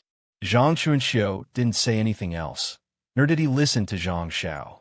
He turned around and left. After Zhang Chunxiu disappeared from Zhang Zhao's sight, Zhang Zhao's expression gradually returned to normal. He gritted his teeth and muttered softly, "Aren't you the same? Why do you have to be angry at me?" The next day, Zhou Wen came to Zhang Yuji's garden again. Today's Zhang Yuji was like a completely different person compared to yesterday. Yesterday, she was dressed very formally, like a young lady from a wealthy family. When she was in front of outsiders, she treated people very well. With one look, one could tell that she was from a prestigious family, like a high and mighty princess. In fact, it was not an exaggeration to say that Zhang Yuji was a princess. The Zhang family's sphere of influence was much larger than a country in ancient times. But today, Zhang Yuji had a ponytail. She wore jeans, a short-sleeved black t-shirt, and a hat with a long brim on her head. Although her figure was still very good and her slender legs were very attractive, she looked like a completely different person from yesterday. "What's that?" Zhou noticed that there was a pile of items in the middle of the garden. They were covered by a huge piece of black silk, but he had no idea what they were. Zhou still remembered that the garden didn't have these things yesterday. This is good stuff. Have you ever heard of the saying that music makes plants happy? Zhang Yuji blinked her eyes and said. Zhou didn't hear what Zhang Yuji was saying, nor could he tell what she was saying. All he could do was remain silent. Zhang Yuji seemed to know that Zhou would have such a reaction, so she continued mysteriously. In ancient times, through the research of certain people, plants can grow better after listening to beautiful music. According to their research, if ordinary vegetables listen to the beautiful tunes played by musicians, they will grow more vibrant and have stronger vitality than similar vegetables that don't listen to music. Zhou occasionally happened to hear a few words. He only knew that Zhang Yuji seemed to be saying things like vegetables, music, and happiness. He had no idea what she meant. Let's get to work, Zhou said helplessly. Zhang Yuji curled her lips as though she was very dissatisfied with Zhou's reaction. However, she still pulled Zhou to the pile of items and lifted the black silk cloth. Only then did Zhou see that there was a set of drums beneath it. Didn't you say that you wanted to clean up the garden? Why did you bring these things here? Zhou asked as he looked at the drums. Music makes plants happy, Zhang Yuji said to Zhou as she sat down in front of the drums with a crafty look in her eyes. Zhou finally heard that. He immediately guessed what Zhang Yuji had said previously. Now, let me perform for you the musical skills I've meticulously practiced. I have a nickname in the Zhang family, the little Mozart of the Zhang family, Zhang Yuji said as she picked up the drumstick and began beating it. Zhou didn't hear what Zhang Yuji was saying, nor did he know who Mozart was. All he could do was listen to the drumming she produced seriously. Zhou looked at Zhang Yuji as his expression turned odder. Zhang Yuji was engrossed in her drumming. But even if Zhou didn't know music, even if he had never heard a drum set before, even if he could only occasionally hear a small portion, however, this didn't stop him from believing that the plants wouldn't be happy after hearing such music. No, it shouldn't be considered music. It was more appropriate to describe it as a voice. However, Zhang Yuji seemed to be intoxicated. As she hammered hard, she seemed to shout at Zhou. However, Zhou didn't hear a single word this time. The sound of the drum set was a huge obstacle to his hearing. It wasn't just the sound of the drum set itself. The sound of the drum set affected the various plants in the garden. Petals, leaves, grass, bugs, and even dust and bacteria produced more sounds due to the vibrations. The amount of sound information in the garden increased exponentially, making it impossible for Zhou to hear what Zhang Yuji was saying. It was difficult for him to capture her voice information amidst the chaotic sea of sound information. Zhang Yuji said a lot, but when she saw that Zhou didn't react at all, not only was she not angry, but she also revealed a meaningful smile. Zhang Yuji stopped drumming and said to Zhou, you're really smart. So smart that you're like, dang. Zhou focused on listening to Zhang Yuji's voice. As the drumming stopped, the amount of sound information was greatly reduced. He was lucky enough to capture Zhang Yuji's voice and hear her words. However, when Zhang Yuji spoke, she casually knocked again. The sound immediately disrupted Zhou's hearing, preventing him from hearing what she said next. However, for what she said, she was likely praising him for being smart. Thank you. You flatter me, Zhou said. When Zhang Yuji heard Zhou's words, her expression was very serious, but her eyes turned into crescents. This was because the last thing she said was as smart as a pig.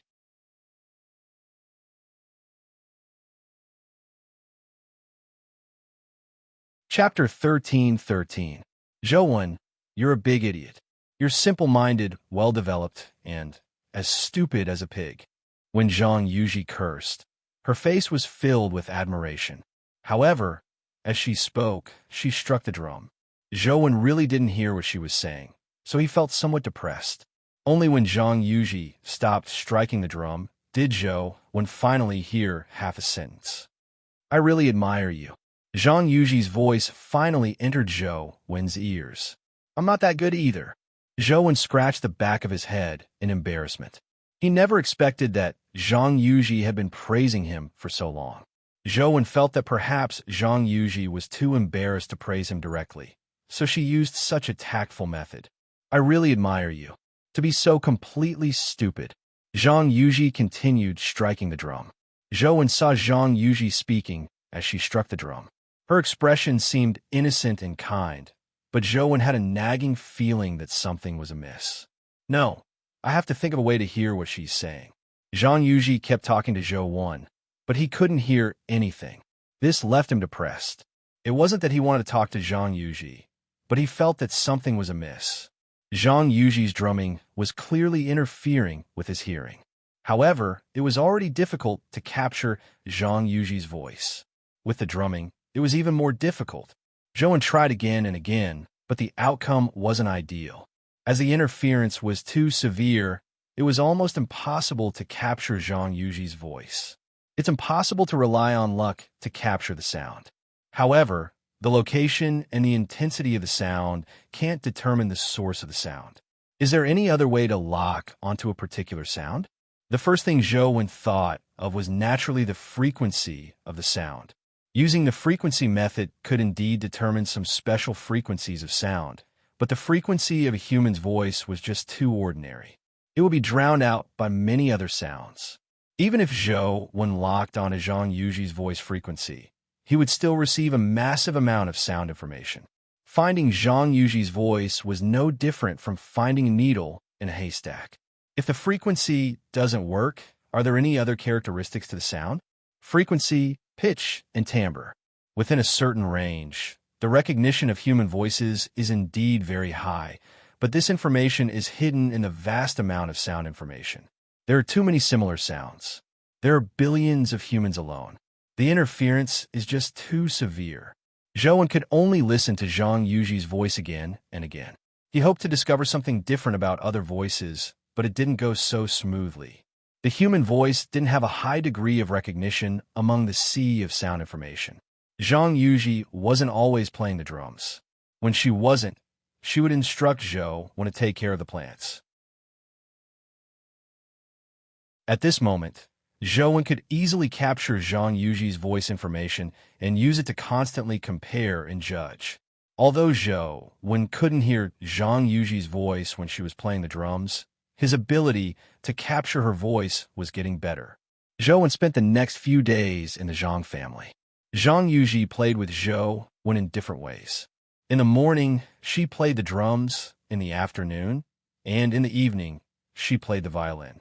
No matter how slow Zhou was, he knew that Zhang Yuji must have said something he didn't expect, but he didn't know what it was. In the past few days, the progress wasn't smooth. Be it the frequency, pitch, or timbre, there was no way to lock onto a voice. Although with his proficiency, Zhou could occasionally hear a voice he wanted to hear, it required a certain amount of luck and a relatively quiet environment. If Zhang Yuji made some complicated sounds, Zhou basically couldn't hear anything. The overlapping sounds and information was just too chaotic. In 4 days, the situation didn't improve. Zhou failed to hear what Zhang Yuji said when she made the sounds. However, Zhou knew one thing very well. Zhang Yuji didn't know those instruments at all. Time passed in the blink of an eye.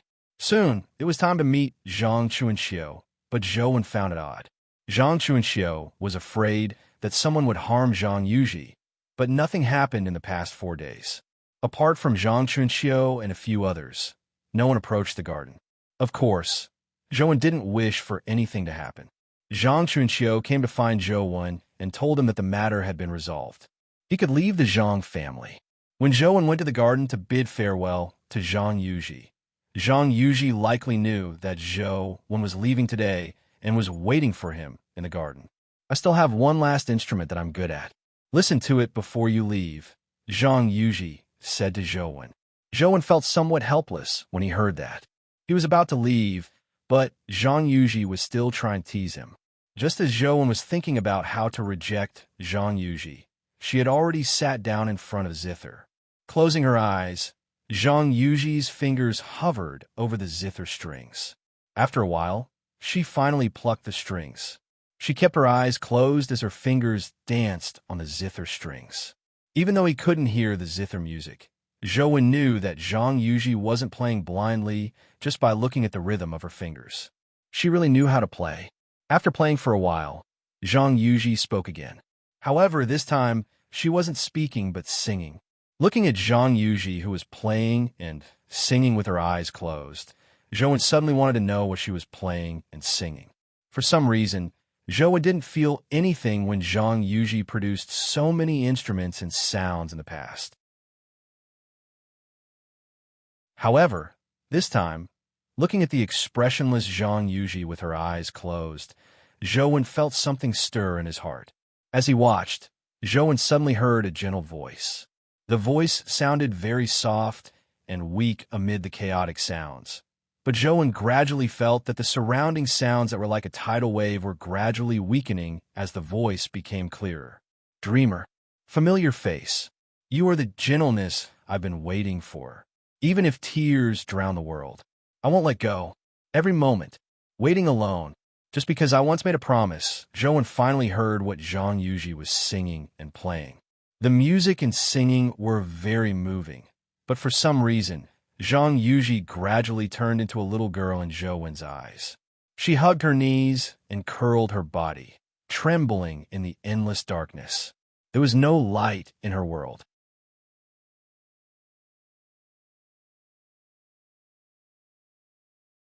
Chapter 13-14. Zhou looked at Zhang Yuji in a daze. Zhang Yuji was still the same Zhang Yuji. In his eyes, Zhang Yuji was still playing the zither, her eyes closed as she immersed herself in her singing. However, for some reason, the image of a little girl curled up in the darkness surfaced in Zhou's mind. He could even hear the little girl's trembling and sorrowful voice. Since the heavens have destined me to walk into darkness, I'll use my darkness to exchange for everyone's light. This is what I deserve. All of them treated me as a friend. They would rather die than let me suffer any harm. But I caused their deaths. Such a dirty me doesn't deserve to embrace light. Zhang Yuji, you deserve to die. What's there to be afraid of? The little girl looked up as tears rolled down her cheeks. She looked up ahead, and in front of her, there was an additional ray of light in the darkness. Zhou was slightly taken aback. The light came from a figure that emitted light like an angel. However, it didn't have wings or an angel halo. It only looked like a human, and it looked identical to Zhou. The little girl looked at the figure as though she wanted to reach out and grab something, but she only extended her hand halfway before she timidly retracted it. A person like me will only bring misfortune to my friends. I will only harm them. I don't deserve to have friends. The little girl looked at the figure reluctantly as she slowly retracted her palm. Finally, she buried her head in her arms and curled up, sobbing softly. The only figure with a ray of light also shattered in the darkness. The world instantly returned to the darkness of despair. At that moment, Zhang Yuji had already finished singing. She opened her eyes, and the scene of the little girl in Zhou's mind vanished as though everything that had just happened was a dream. The various sounds that had vanished returned to Zhou's ears again, plunging him into a sea of noise. How was my singing? Zhang Yuji asked Zhou. Perhaps it was because the sea of sound had just surged over and hadn't completely occupied Zhou's hearing, but he heard this sentence clearly. I didn't hear it clearly. Zhou shook his head. Strangely enough, he did hear Zhang Yuji's voice, and he could hear it very clearly, unaffected by the sea of sound. However, he could not remember what she was singing. All he could remember was the image and voice of a little girl. A big idiot who doesn't know how to appreciate art. Just looking at you makes me angry. Let's go. Don't let me see you again. Zhang Yuji looked very unhappy. After saying that, she got up and went back to her own building.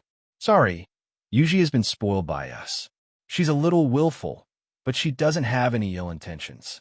Don't blame her, Zhang Chunqiu said to Zhou. I know. Zhou was surprised to discover that the chances of him accurately capturing sounds had increased. I'll send you off, Zhang Chunqiu said. Zhou hesitated for a moment before looking at Zhang Chunxiu and asking, "Is the fiend tomb really fine? Don't you think the weather has cooled down a lot these 2 days?" Zhang Chunxiu didn't answer directly. Zhou understood what he meant. The scorching hot weather from before had gradually returned to normal in the past few days. It seemed to indicate that the fiend tomb was under control. If it were in the past, Zhou wouldn't have had any bad thoughts. He would have felt that this matter was over. However, when he recalled the scene of the little girl, he felt that something was amiss. The scene I saw wasn't an illusion. If I'm not wrong, it should be the ability Truth Listener gave me. Legend has it that Truth Listener can listen to the sounds of the world and sense the good and evil of the human heart. It also has the ability to hear the thoughts of others. What I heard just now might be Zhang Yuji's inner voice. Zhou guessed. However, for some reason, Zhou could hear Zhang Yuji's thoughts just now, but now he couldn't. He tried, but he couldn't hear Zhang Chunxiu or the others' thoughts. This made Zhou suspect if his judgment was correct. Perhaps it was really an illusion. My hearing hasn't fully recovered. Can you let me rest here for 2 more days? I'll leave after I recover. Zhou asked Zhang Chunxiu. I also want you to stay for a few more days, but Yuji said that she doesn't want to see you. If she sees you again, she will definitely throw a tantrum, Zhang Chunxiu said. What did you say? Zhou didn't hear Zhang Chunxiu. I also want you to stay for a few more days. Zhang Chunxiu had no choice but to repeat himself. However, just as he said that, Zhou said, I can't stay for too long. I still have something to do when I get back. If a few days really won't do, I'll stay for another 2 days. No, I'm saying that Yuji doesn't want to see you. If she sees that you haven't left, she will throw a tantrum again. Zhang Chunxiu said, What? You want to throw a tantrum? I really have something to do. I can't stay for too long. Almost 3 days. No more. As Zhou spoke, he pulled Zhang Chunxiu out. As he walked, he said, I never expected you to be so hospitable, Brother Zhang. If I had known, I would have come to look for you often in the past. You're really nice. Zhang Chunxiu looked at Zhou, unsure if he really couldn't hear him. What's going on? Why hasn't Zhou left yet? Zhang Xiao came over and asked after Zhang Chunxiu, and Zhou separated. His hearing hasn't recovered. He wants to stay for 2 or 3 more days, Zhang Chunxiu answered. How can that be? The day after tomorrow. Zhang Xiao, stop talking. It's fine. Just ignore him, Zhang Chunxiu said. What uncles mean is that they're afraid that Zhou will interfere with important matters. If anything happens, the Zhang family will never have a day of peace. It's best to let him leave early, Zhang Xiao said. I don't have the ability to chase him away, nor do I think he will interfere with any important matters. If you think there's a problem with him, chase him away yourself, Zhang Chunxiu said as he turned around and left. Zhang Xiao looked at the yard where Zhou lived, but he didn't dare go over. All he could do was return and tell his elders what Zhang Chunxiu had said. The Zhang family's elders were also vexed. If it was an ordinary person, the Zhang family could chase them away if they wanted to, but the person living in the Zhang family was Zhou. The Zhang family knew Zhou's strength. If Zhou didn't leave, they wouldn't dare use force to chase him out. Uncle, I think that Zhou might really just want to recover his hearing before leaving. It shouldn't have anything to do with our Zhang family, Zhang Xiao said after some hesitation when his uncle got Zhang Xiao to chase Zhou away. Even Zhang Chunxiu couldn't chase Zhou away. So how could he chase him away? Forget it. It's not a problem. Let him stay there. In the end, it was Zhang Xiao who spoke up, and the matter was left unsettled.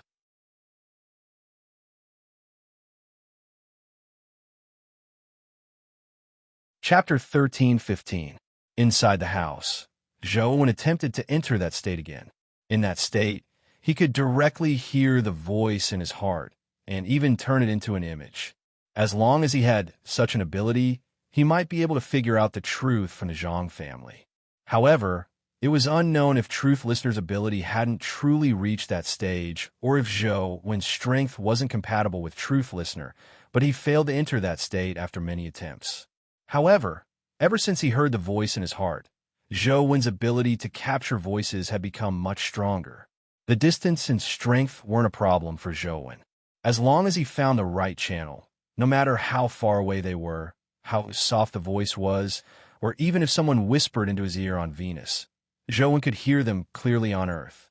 Since using the voice didn't work, Zhou wanted to give it a try and see if he could find the Zhang family's voice channel and eavesdrop on them.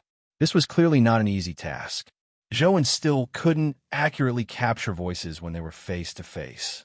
Furthermore, there were so many people in the Zhang family. Zhou didn't know which person's words were useful, so it was easy to miss them.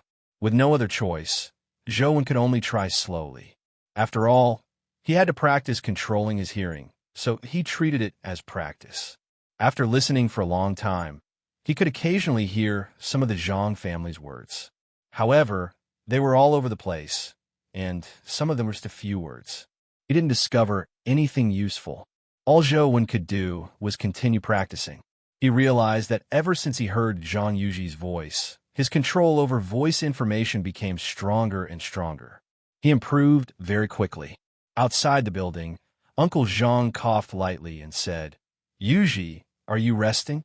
"Eldest uncle, what's the matter?" Zhang Yuji opened the door and looked at eldest Uncle Zhang in confusion. "Nothing much. I just feel uncomfortable and want to chat with you," Uncle Zhang said. "Uncle, have a seat. I'll pour you a cup of tea," Zhang Yuji said as she prepared to get the teapot. "There's no need. I'll do it myself." Uncle Zhang rushed to pick up the teapot and poured himself a cup, but he didn't drink it. Putting down the teapot, Uncle Zhang sighed and said, "Yuji, it's been hard on you. If there was any other way, we wouldn't have agreed to her conditions. If it's possible, I'd rather go to her place instead of you. Anyway, I'm already old and useless. You're still young and talented. The Zhang family is counting on you in the future. Uncle, you don't have to say anything. This is my fate. I accept it. She wants me. I won't drag the family down with me." Zhang Yuji said with her head lowered. "What are you talking about? We're a family." The eldest uncle of the Zhang family said, "I only hate myself for being useless. I can't replace you and save the Zhang family. Yuji, if there's anything you need, just tell me. Even if I have to risk my life, I'll definitely help you complete it." "Thank you, uncle. I'm fine now. I don't need anything else." Zhang Yuji shook her head. "It's fine. Let me know when you think of something." The eldest uncle of the Zhang family paused for a moment before saying excitedly, "Yuji, you also know that this matter concerns the survival of our family. We can't afford any mishaps. If anything happens to us old fellows, it's fine. If anything happens to Chunxiu and the rest, how can I explain it to our ancestors in the netherworld? How can I face Grandmaster Zhu?" "Uncle, did something happen?" Zhang Yuji couldn't help but ask with a frown when she heard Zhang Chunxiu's name. "What are you still doing here?" The next morning, Zhou saw Zhang Yuji standing outside the door the moment he opened it. He had no idea when she had arrived. "What?" Zhou looked at Zhang Yuji in puzzlement with a blank look. "I told you to leave. Don't stay here and cause trouble. Why can't you understand human language?" Zhang Yuji said again. Zhou dug his ear and said helplessly, "My hearing is getting worse." "What did you say?" Zhang Yuji didn't say a word as she held Zhou's hand and walked out. It looked like she wanted to forcefully pull Zhou out of the Zhang family. Seeing that Zhang Yuji was serious, Zhou felt that it was useless to feign ignorance. He couldn't shake off Zhang Yuji's hand and stay there. He couldn't do such a thing. Just as Zhou was thinking about what to do, he suddenly realized that the sea of sound around him was gradually receding. He had once again entered the state where he could hear the thoughts of others. I knew it. It wasn't an illusion the last time. Truth Listener's power really can hear the thoughts of others. Zhou was delighted as he hurriedly listened, hoping to know what he could hear this time. This time, Zhou didn't feel that Zhang Yuji had turned into a little girl. She still looked the same, but Zhou heard two voices coming from her. A voice came from her mouth. Zhou could hear it, but he didn't seem to remember it. The other voice also came from her. It was very weak at first, but it became clearer and clearer. "Zhou, leave. Don't ever come back. Staying here will only harm you. I don't want to harm my friend again. I'm not worthy of being your friend." Zhou's expression became odder as he heard it more and more clearly. Hurry up and go back. Stop fooling around. Zhang Yuji pulled Zhou out the door and gritted her teeth. After saying that, she turned around and left. The Zhang family's guards closed the door. Zhou looked at the tightly shut door and left the Zhang family. When the Zhang family saw Zhou leave, many of them heaved a sigh of relief. They weren't afraid of Zhou, but they were afraid that Zhou would interfere with their matters. Zhang Chuanxiu stood beside a stone pavilion and looked at Zhang Yuji, who was sitting in the garden in a daze. He couldn't help but sigh. 2 days later, many people in the Zhang family looked nervous. People kept leaving Zhang Manor and heading for the Fiend Tomb. At noon, a car was pushed out of the Zhang family's house. The reason why it was said to be pushed out wasn't because the car was out of gas, but because it was a wooden car. The wooden car style was very strange. Even the axles and wheels were made of wood. On the car, there was a white cloth that resembled a bed curtain that covered the back of the car. It was impossible to see what was on the car. If one could see through the white cloth, they would see that there was a huge black wood coffin inside. There were many yellow talismans pasted on the coffin. Under the protection of the Zhang family, the wooden carriage containing the coffin was pushed all the way to the Fiend Tomb.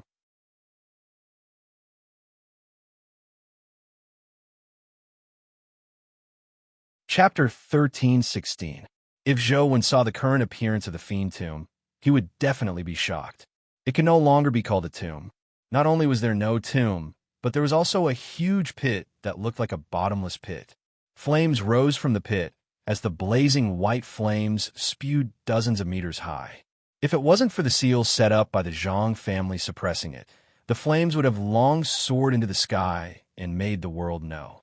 Even though it was suppressed by the seal, the flames were still unimaginably terrifying. It made the bottomless pit look like the entrance to purgatory. The constantly burning flames turned the surrounding rocks into crystals. Under the illumination of the flames, they shimmered with a demonic glow. The wooden cart stopped not far from the deep pit. The core members of the Zhang family were basically all present. Under Zhang Xiu's lead, they arrived at the edge of the seal. The last time Zhou saw Zhang Xiu was 5 years ago. If Zhou were to see him again now, he probably wouldn't be able to recognize him. Now, Zhang Xiu looked a lot older. It wasn't that his appearance had changed drastically, but that his mental state looked terrible. Zhang Xiu looked at the flaming pit that resembled the entrance to purgatory and fell into a daze for a while. "Family head, we can begin," Uncle Zhang reminded. The Zhang family's eldest uncle reminded. Although he was Zhang Xiu's big brother, at this time, he could only respectfully call him family head. Zhang Xiu seemed to wake up from a dream as he looked at the flaming pit again before retracting his gaze and turning to look at the wooden cart. The Zhang family's gazes followed Zhang Xiu's as they looked at the wooden cart with complicated expressions. "Family head, it's almost time," Uncle Zhang reminded again. "Forget it. Carry it down," Zhang Xiu said. Uncle Zhang waved his hand when he heard that. Immediately, 8 members of the Zhang family carried the coffin down from the wooden cart and carried it in front of them. Zhang Xiu walked to the front of the coffin and touched the yellow paper talisman on the coffin lid with his finger. With a strange expression, he said, "Ever since our celestial master received the gift of heaven and established our celestial master lineage, the Zhang family has never been so humiliated." Uncle Zhang said, "Family head, you can't say that. Ever since the ancestral celestial master, our Zhang family has been entangled with her. We have also been guarding the Fiend Tomb all this time. We have been severely affected by her aura. The Zhang family's bloodline has long been deeply rooted with demonic aura. This is the cause of our Zhang family's actions, and it is also the result we deserve. If she really comes into being like this, all of us in the Zhang clan will be possessed by the devil, and Yuji will not be an exception." Everyone in the Zhang family was dejected. Although the first uncle of the Zhang family was right, the Zhang family was deeply affected by the Hamba, and the Hamba could no longer be suppressed. It was necessary for it to come out into the world. As long as Drought Demon was born, the Zhang family would be infected by the aura of the Fiend Tomb after guarding it for so many years. The demonic nature hidden in their bodies would erupt, and they would become monsters that were neither human nor fiend. After experiencing the corrosion and inheritance of the demonic aura for countless years, the demonic nature had already penetrated deep into the bones of the Zhang family. As long as Drought Demon was born, it would be useless even if the Zhang family fled to the ends of the world. Originally, the Zhang family had been searching for a solution to this problem, but they didn't have a good solution. They watched as the fiend tomb changed day by day, and Drought Demon was about to appear again. Just as the Zhang family thought that they were really going to be wiped out, who knew that Drought Demon in the fiend tomb would raise a condition? As long as Zhang Yuji fused with it, even if she was born, it wouldn't trigger the demonic nature in the Zhang family's bodies, allowing the Zhang family to maintain their human nature. It was a fusion and not a contract. This made many people in the Zhang family unable to accept it. If it was a contract, Zhang Yuji would at least still be alive. However, fusion was equivalent to the reverse of Wang Mingyuan fusing with the Guardian. The Guardian would be the main body and fuse with Zhang Yuji's body. Although Drought Demon would still retain some of Zhang Yuji's characteristics, his thoughts would be the complete thoughts of Drought Demon. Zhang Yuji would be no different from being completely dead. However, reality was cruel. Although the choice between the death of the entire family and the death of Zhang Yuji was difficult, the answer was obvious. "Family head, let me send my sister off one last time," Zhang Chunxiu said softly. "Can you?" Zhang Xiu was slightly taken aback as he asked Zhang Chunxiu. The Zhang family doted on Zhang Yuji, and Zhang Chunxiu had the best relationship with her. Originally, Zhang Xiu didn't want Zhang Chunxiu to come, but he insisted on coming. "I can. I want to accompany my sister on this final journey," Zhang Chunxiu said. "Let Chunxiu send her off." Chunxiu and Yuji have the best relationship. With Chunxiu sending her off, Yuji will feel more at ease, Uncle Zhang persuaded. In fact, Uncle Zhang was willing to speak up for Zhang Chunxiu because many people in the Zhang family didn't agree to using Zhang Yuji to make a deal with Drought Demon. If Zhang Chunxiu, who had the best relationship with Zhang Yuji, personally sent Zhang Yuji to Drought Demon, the others would have nothing to say. Go on. No matter how difficult the path ahead is, you have to continue. Take care of yourself, Zhang Xiu said as he patted Zhang Chunxiu on the shoulder. Chunxiu understands. It's the same for you. Zhang Chunxiu bowed respectfully before walking to the coffin side. He stroked the coffin and said, "Sister, I'm here to send you off. I'll accompany you on this final journey." With that said, Zhang Chunxiu reached out and lifted the coffin, placing it on his shoulder. The person carrying the coffin wanted to come forward to help, but he was stopped by Zhang Chunxiu. "I could do it myself." With that said, Zhang Chunxiu carried the coffin and walked toward the fire pit step by step. When the coffin reached the crystallized rock, the flames in the pit suddenly erupted, instantly burning the seal set up by the Zhang family to ashes. Thousands of yellow paper talismans rose in the flames and turned to ashes. Blazing white flames soared into the sky like an aurora, illuminating the nearby mountains. At the same time, the scorching power roasted all the plants dry. Ordinary animals were unable to escape. In the middle of the flame pillar, a huge flower that seemed to be condensed from flames appeared. That flower looked like a lotus, but there was something different about it. Every single petal was pure white and translucent, without a trace of impurities. However, the powerful energy contained within it was as if a single petal could turn the entire world into a fiery purgatory.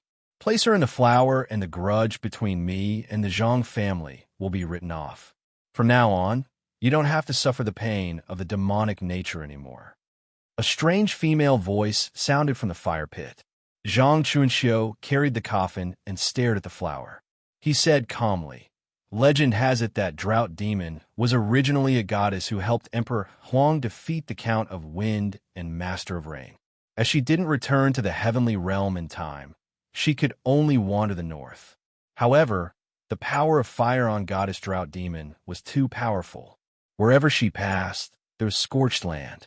Therefore, she was cursed by people. In the end, God sent down punishment, turning her into a corpse that was buried deep underground. She never saw the light of day again. It's just a legend. The woman's voice actually answered Zhang Chuanxiu. Zhang Chuanxiu nodded and continued. In my Zhang family, there's another legend. Before the ancestral celestial master died, he once said that if the drought demon wants to return to the world, he has to meet 3 conditions. I wonder if it's true?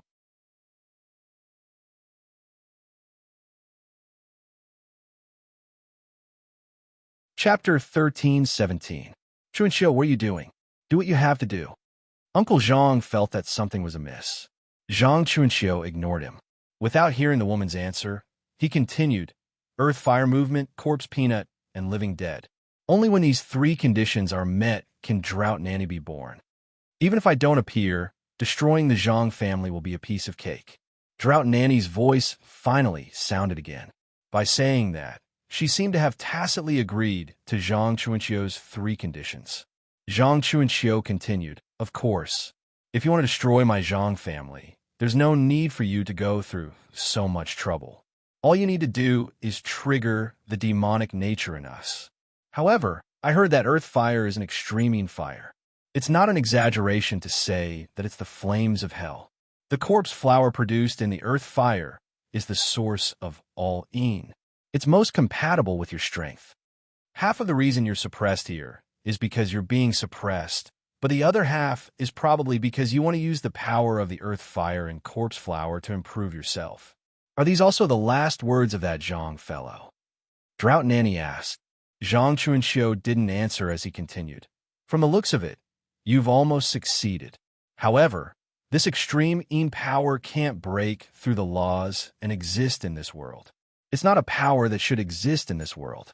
Therefore, you have to use a human body to descend into this world again.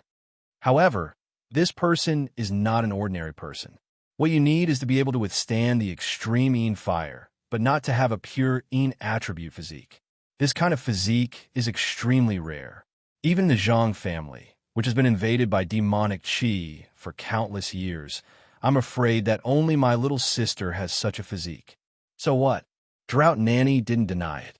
Therefore, no matter how strong you are, even if you can destroy our Zhang family without even moving a finger, if you can't obtain my sister's body, you won't be able to truly establish yourself in this world. You will still have to live in hiding, Zhang Chuanxiu said. Chuanxiu, what are you doing? Uncle Zhang's voice was agitated. Clearly, he was furious. If Drought Nanny was angered, the entire Zhang family, even the Zhang family, would not be able to escape the calamity. This was because the demonic nature had already penetrated deep into the Zhang family's genes. Family head, seeing that Zhang Chuanxiu was ignoring him, Uncle Zhang wanted Zhang Xiu to give the order to stop Zhang Chuanxiu from spouting nonsense. Zhang Xiu just said lightly, Chuanxiu is a child who knows his limits. He knows what he should do and what he shouldn't do. Eldest Uncle Zhang wanted to say something more, but Hamba Goddess spoke again. He could only endure it for the time being. Everything you said is correct. Then, do you dare to use the lies of your entire family to stop me from coming into being? Goddess Hamba said indifferently. I don't dare. I just have a small condition. If you can be born, my Zhang family will have worked hard, even if we don't have any credit. It's not too much to raise a small condition, right? Zhang Chuanxiu said. Tell me, what kind of conditions do you have? Goddess Drought Ba asked. I want to contract you. Zhang Chuanxiu seemed to have already thought of it as he blurted out. That's really a small condition. Goddess Drought Ba said sarcastically. Don't you know that once I fuse with a human body, I don't need to contract with humans like ordinary guardians? I can also break through the restrictions of Earth's laws. I know that you don't need a contract, but that doesn't mean you can't. My condition is that you have to contract me and become my guardian. The time limit is 10 years. After 10 years, you can stay on your own.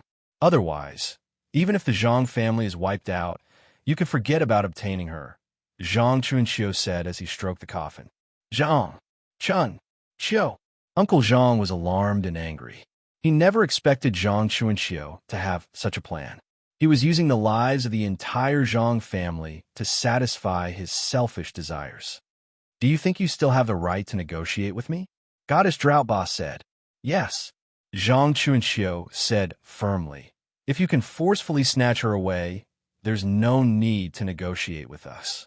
Since you are negotiating with us, we naturally have the value to negotiate. Don't you think so? Whoosh! The earth fire suddenly surged and instantly enveloped the nearby area. It wasn't just Zhang Chuanxiu. Even everyone in the Zhang family was enveloped by the earth fire. Strangely, the Zhang family members weren't burned to death. Even their clothes weren't ignited. However, the hair and eyes of many of the Zhang family members began to turn blazing white. Their fingernails also turned like jade as they rapidly grew. Many members of the Zhang family fell to the ground with their hands on their heads in pain. It was as if something was gnawing at their brains. Zhang Chuanxiu was the first to bear the brunt. The other's hair was only slowly turning white, but his hair instantly turned white. His eyes also turned white like jade. From afar, he looked like a blind person. Zhang Chuanxiu's body trembled violently, but he didn't scream like the others, nor did he fall to the ground to hug his head and wail. He still stood there with the coffin and silently endured everything. His hair, his eyes, his nails, and even his skin had all turned snow white in the blazing flames. Under the burning of the flames, even his life force seemed to be rapidly draining away. You will die in 30 seconds. Drought Nanny's voice sounded again, like a high and mighty monarch. Chuanxiu, stop fooling around. You'll kill all of us.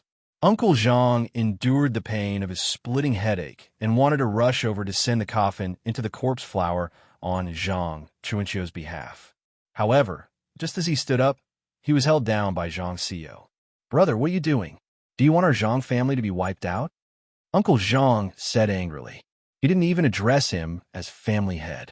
Zhang Xiu said expressionlessly, the Zhang family only has people who live standing, not ghosts who die on their knees. It's fine to negotiate, but it has to be fair. She took away someone from our Zhang family, so she has to return one. Nonsense. Capture Zhang Chuanxiu. Zhang Xiu ordered his trusted aide.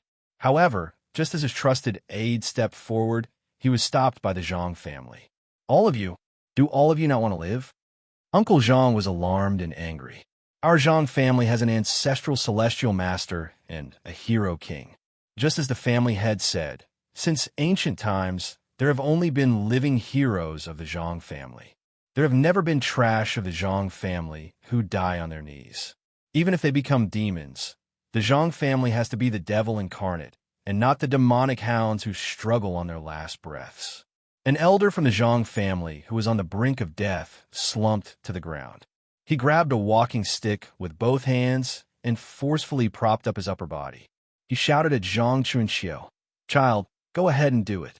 The Zhang family can be afraid of death, but you can't die in a cowardly manner. Bam! The elder raised his walking stick and smashed it hard on his head. Immediately, blood flowed down from his head as he collapsed to the ground.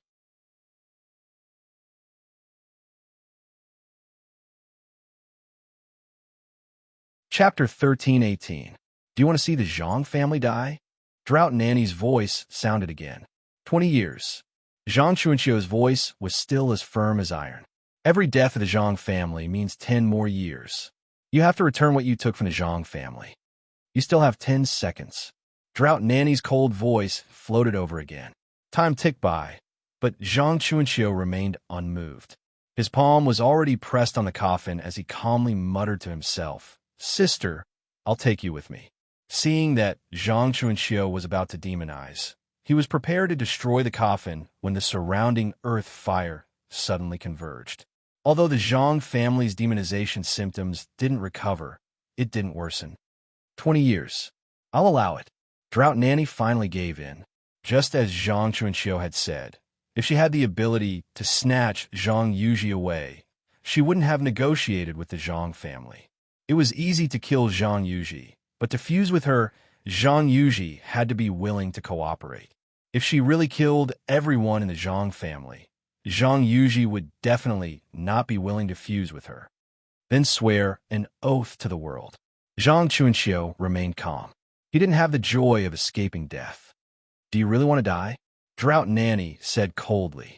I just don't want to die without knowing why. Zhang Chuanxiu said indifferently. I swear in my name, Drought Nanny, that I'm willing to contract this human for 20 years. If I violate this oath, the world will hate me. Drought Nanny ultimately couldn't resist the temptation of escaping and swore an oath. Sister, don't blame me. I have no choice. After hearing Drought Nanny's oath, Zhang Chunxiu carried the coffin and walked towards the corpse flower. The corpse flower was snow-white and crystalline. It looked untainted, but it emitted a demonic aura that left one shuddering. Uncle Zhang finally heaved a sigh of relief. Although the process was very dangerous, the Zhang family was finally safe. Furthermore, to be able to contract an existence like Drought Nanny for 20 years, the Zhang family's rise was just around the corner.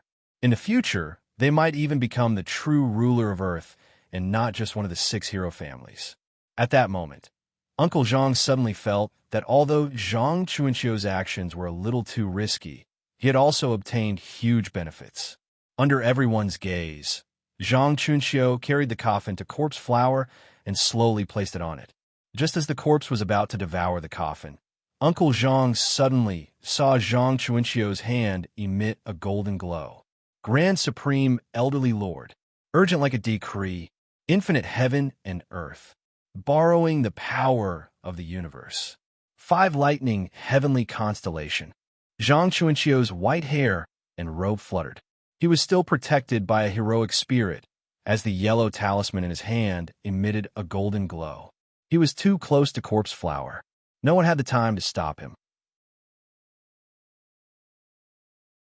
The moment the yellow talisman touched corpse flower, it exploded with golden lightning. The golden lightning contained a kind of extreme yang power. It instantly turned corpse flower into ashes with a single touch. The eldest uncle of the Zhang family opened his mouth wide. He was dumbfounded. He muttered to himself nervously, No, impossible. How could this be? Impossible. We can't die. We can't die. Many people from the Zhang family were also alarmed. They never expected Zhang Chunxiu to dare do this. No one knew that Zhang Chunxiu would do this. Zhang Xiu seemed somewhat relieved. The Celestial Master 5 Lightning Talisman left behind by the Tao Ancestor Celestial Master was meant for Zhang Chunxiu to protect his life. Although he didn't tell Zhang Xiu that Zhang Chunxiu had used it to destroy corpse flower, Zhang Xiu felt that it was Zhang Chunxiu's doing. Although he knew that the Zhang family wouldn't be able to escape the calamity, he couldn't be blamed. Do you know what you were doing? Drought Nirvana's cold voice sounded. Earth Fire, Corpse Peanut, and Zombie. All 3 are indispensable. Now that you don't have corpse flower, it's useless even if you have a zombie. I only know that you won't be able to appear. Zhang Chunxiu remained calm. Your impulse will cost the entire Zhang family. Drought Nirvana said again. Death? It doesn't matter. I've already done what I want to do. Even if everyone in the Zhang family dies, one person won't die. That's enough. Zhang Chunxiu's white robe fluttered as he exerted force with both hands and pressed them on the coffin. A net-like golden light covered the coffin, causing it to instantly vanish. I'm afraid death will only be an extravagant hope for you. With Drought Nirvana's voice, the earth fire rose again and enveloped the Zhang family. Let's go. Run as far as you can. Although Zhang Xiu knew that it was useless to escape, it was better than standing and waiting for death. Some of the Zhang family members fled, while others were still hesitating. However, they saw 7th granduncle, who had committed suicide, crawl up from the ground. He wiped the blood off his head and quickly flew back. As he flew, he shouted, What are you waiting for? Why aren't you running? It has always been the Zhang family catching ghosts. Do you want to become dead ghosts? Everyone was stunned before they were overjoyed. They fled with 7th granduncle.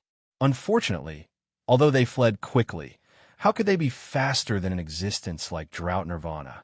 As they flew in the sky, the earth fire had already enveloped them. Many Zhang family members fell to the ground. Their hair, skin, nails, and pupils rapidly turned white as they were demonized. Zhang Chunxiu didn't escape. He knew that he couldn't escape. Looking at the Zhang family members who were demonized in pain, Zhang Chunxiu felt somewhat guilty, but he didn't regret his decision. He had done what he wanted to do and saved the person he wanted to save. It was enough that one person from the Zhang family could survive, and it was a person who wasn't affected by the demonic nature. Everyone in the Zhang clan will become devils because of what you have done. They will no longer have the emotions of humans. They will not be human nor ghost. They will devour blood as if it was their own life. They will feed on their own kind. For one person, you sacrificed everyone. Do you regret it now? Droutnir asked coldly. Even if I know that I'm a demon, there are things I have to do. Why regret it? Zhang Chunxiu said frankly. Is that so? Some people might not think so. Drought Nirvana seemed to be referring to something.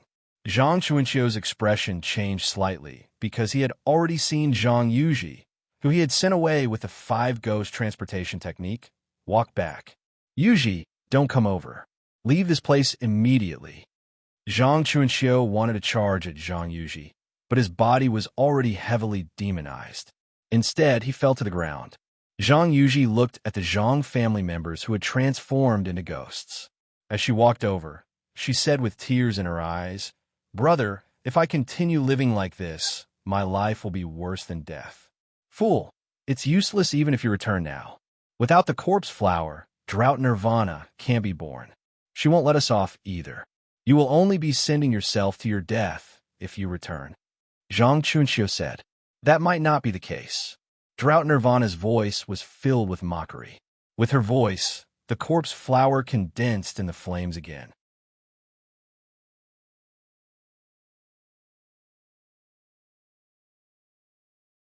Chapter 1319.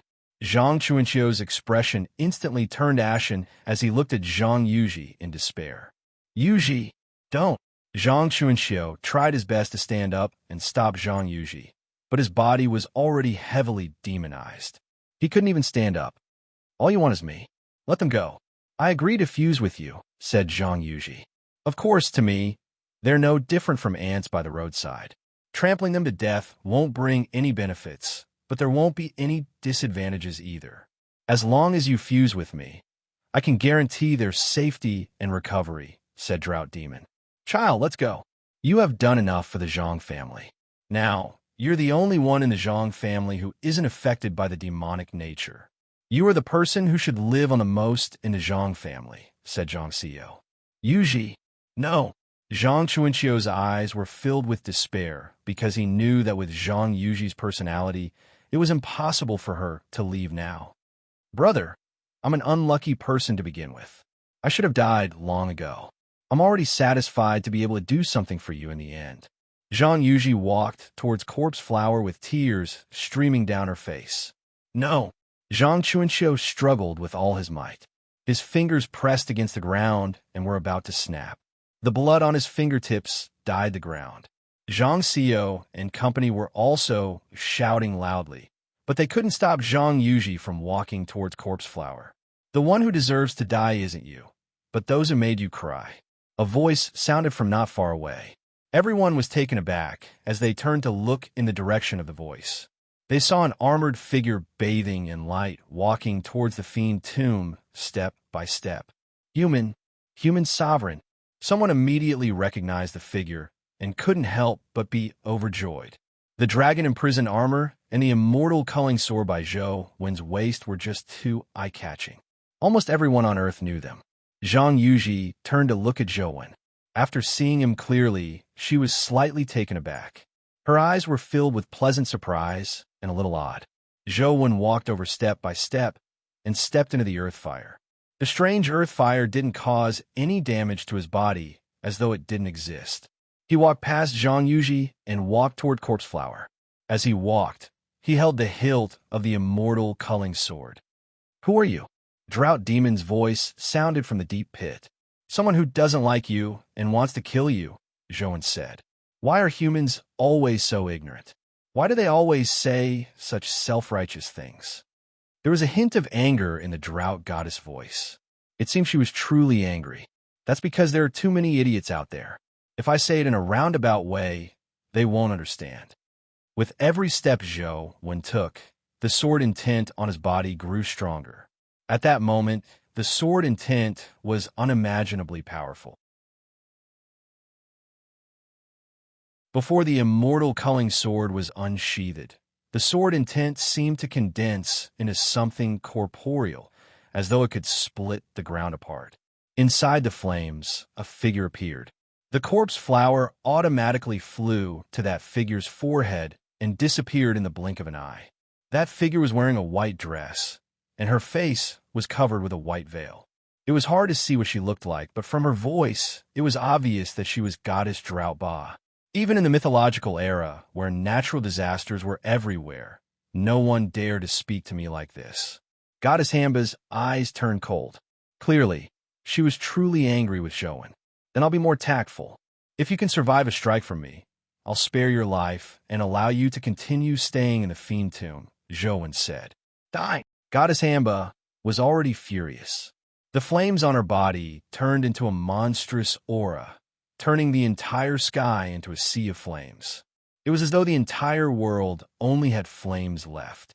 The endless heavenly fire turned everything in it into scorched earth. Goddess Hamba's fire could incinerate everything. It was not inferior to the true fire of the sun. In fact, it was even more bizarre and terrifying. Seeing the monstrous flames devour the heaven and earth, they pressed towards Human Emperor. Under the heavenly fire, Human Emperor's radiant figure seemed to become much smaller. The Zhang family was worried if Human Emperor could withstand Hamba's heavenly fire. It was a terrifying flame that could defeat the two gods, Count of Wind and Master of Rain. You don't. Zhang Yuji's expression was complicated. She seemed to want to say something. However, before she could finish her sentence, Zhou had already unsheathed his sword. The moment the immortal culling sword was unsheathed, heaven, earth, and everything in the world seemed to freeze. The rainbow-like sword aura cut through everything in the void, directly splitting the heavenly fire into two. It was as though the sky had been split open. One sword slashed through the nine heavens. Zhang Yuji and the others only saw a flash of sword light. The sky that was covered by heavenly fire was split into two, revealing the originally clear sky. When they looked at Hamba again, they saw that on her snow-white clothes, there was a purple lava-like liquid on her chest. It was dripping to the ground. When the purple liquid dripped to the ground, every drop contained scorching energy. When it came into contact with a crystal, it would immediately burn through, forming a tiny hole that was so deep that it could not be seen. It was unknown where the liquid finally dripped to. Hamba is injured. Everyone in the Zhang family was surprised and happy. They were happy that the Zhang family might be saved, but they were shocked that Human Emperor could actually injure the almost invincible Hamba with one sword strike. He was indeed the strongest existence among the humans. If he had attacked a few more times, wouldn't he be able to kill Goddess Hamba? Zhou was a little shocked. He originally wanted to use the power of the immortal slaying strike and the immortal culling sword to severely injure Goddess Hamba, or even kill her. However, his sword strike only injured Goddess Hamba. He couldn't even severely injure her, let alone kill her. Zhou could feel that Goddess Hamba's injury wasn't serious. As expected of the legendary Goddess Hamba, she's really too strong. Zhou was secretly amazed. Goddess Hamba's eyes were glowing fiercely. She glared at Zhou as though she wanted to eat him. Even during the mythological era, she had never been injured when she fought against other extremely powerful guardians and creatures of other dimensions. Now, she was actually injured by Zhou. Part of the reason was that she couldn't integrate with humans and was severely suppressed by the rules of Earth, so she couldn't fully unleash her strength. However, Goddess Hamba still couldn't accept such an outcome. Her heart was filled with killing intent, and she was determined to kill Zhou. Goddess Hamba was naturally a knowledgeable person. She could tell that the immortal culling sword was extraordinary, so she was somewhat afraid. However, Zhou knew that the immortal culling sword was just a decoration in his hands. It's quite rare for you to survive my sword strike. It's not easy for you to evolve to this stage. It's a pity to kill you, so I'll spare your life. Zhou hung the immortal culling sword back on his waist and glanced at Goddess Hamba. He seemed to speak casually. Zhou words almost made Goddess Hamba's lungs explode. Even during the mythological era with countless experts, no one dared to speak to her like this. You're tuning into the Warrior Lore YouTube channel. Don't forget to subscribe and join us on this journey to catch the most captivating stories.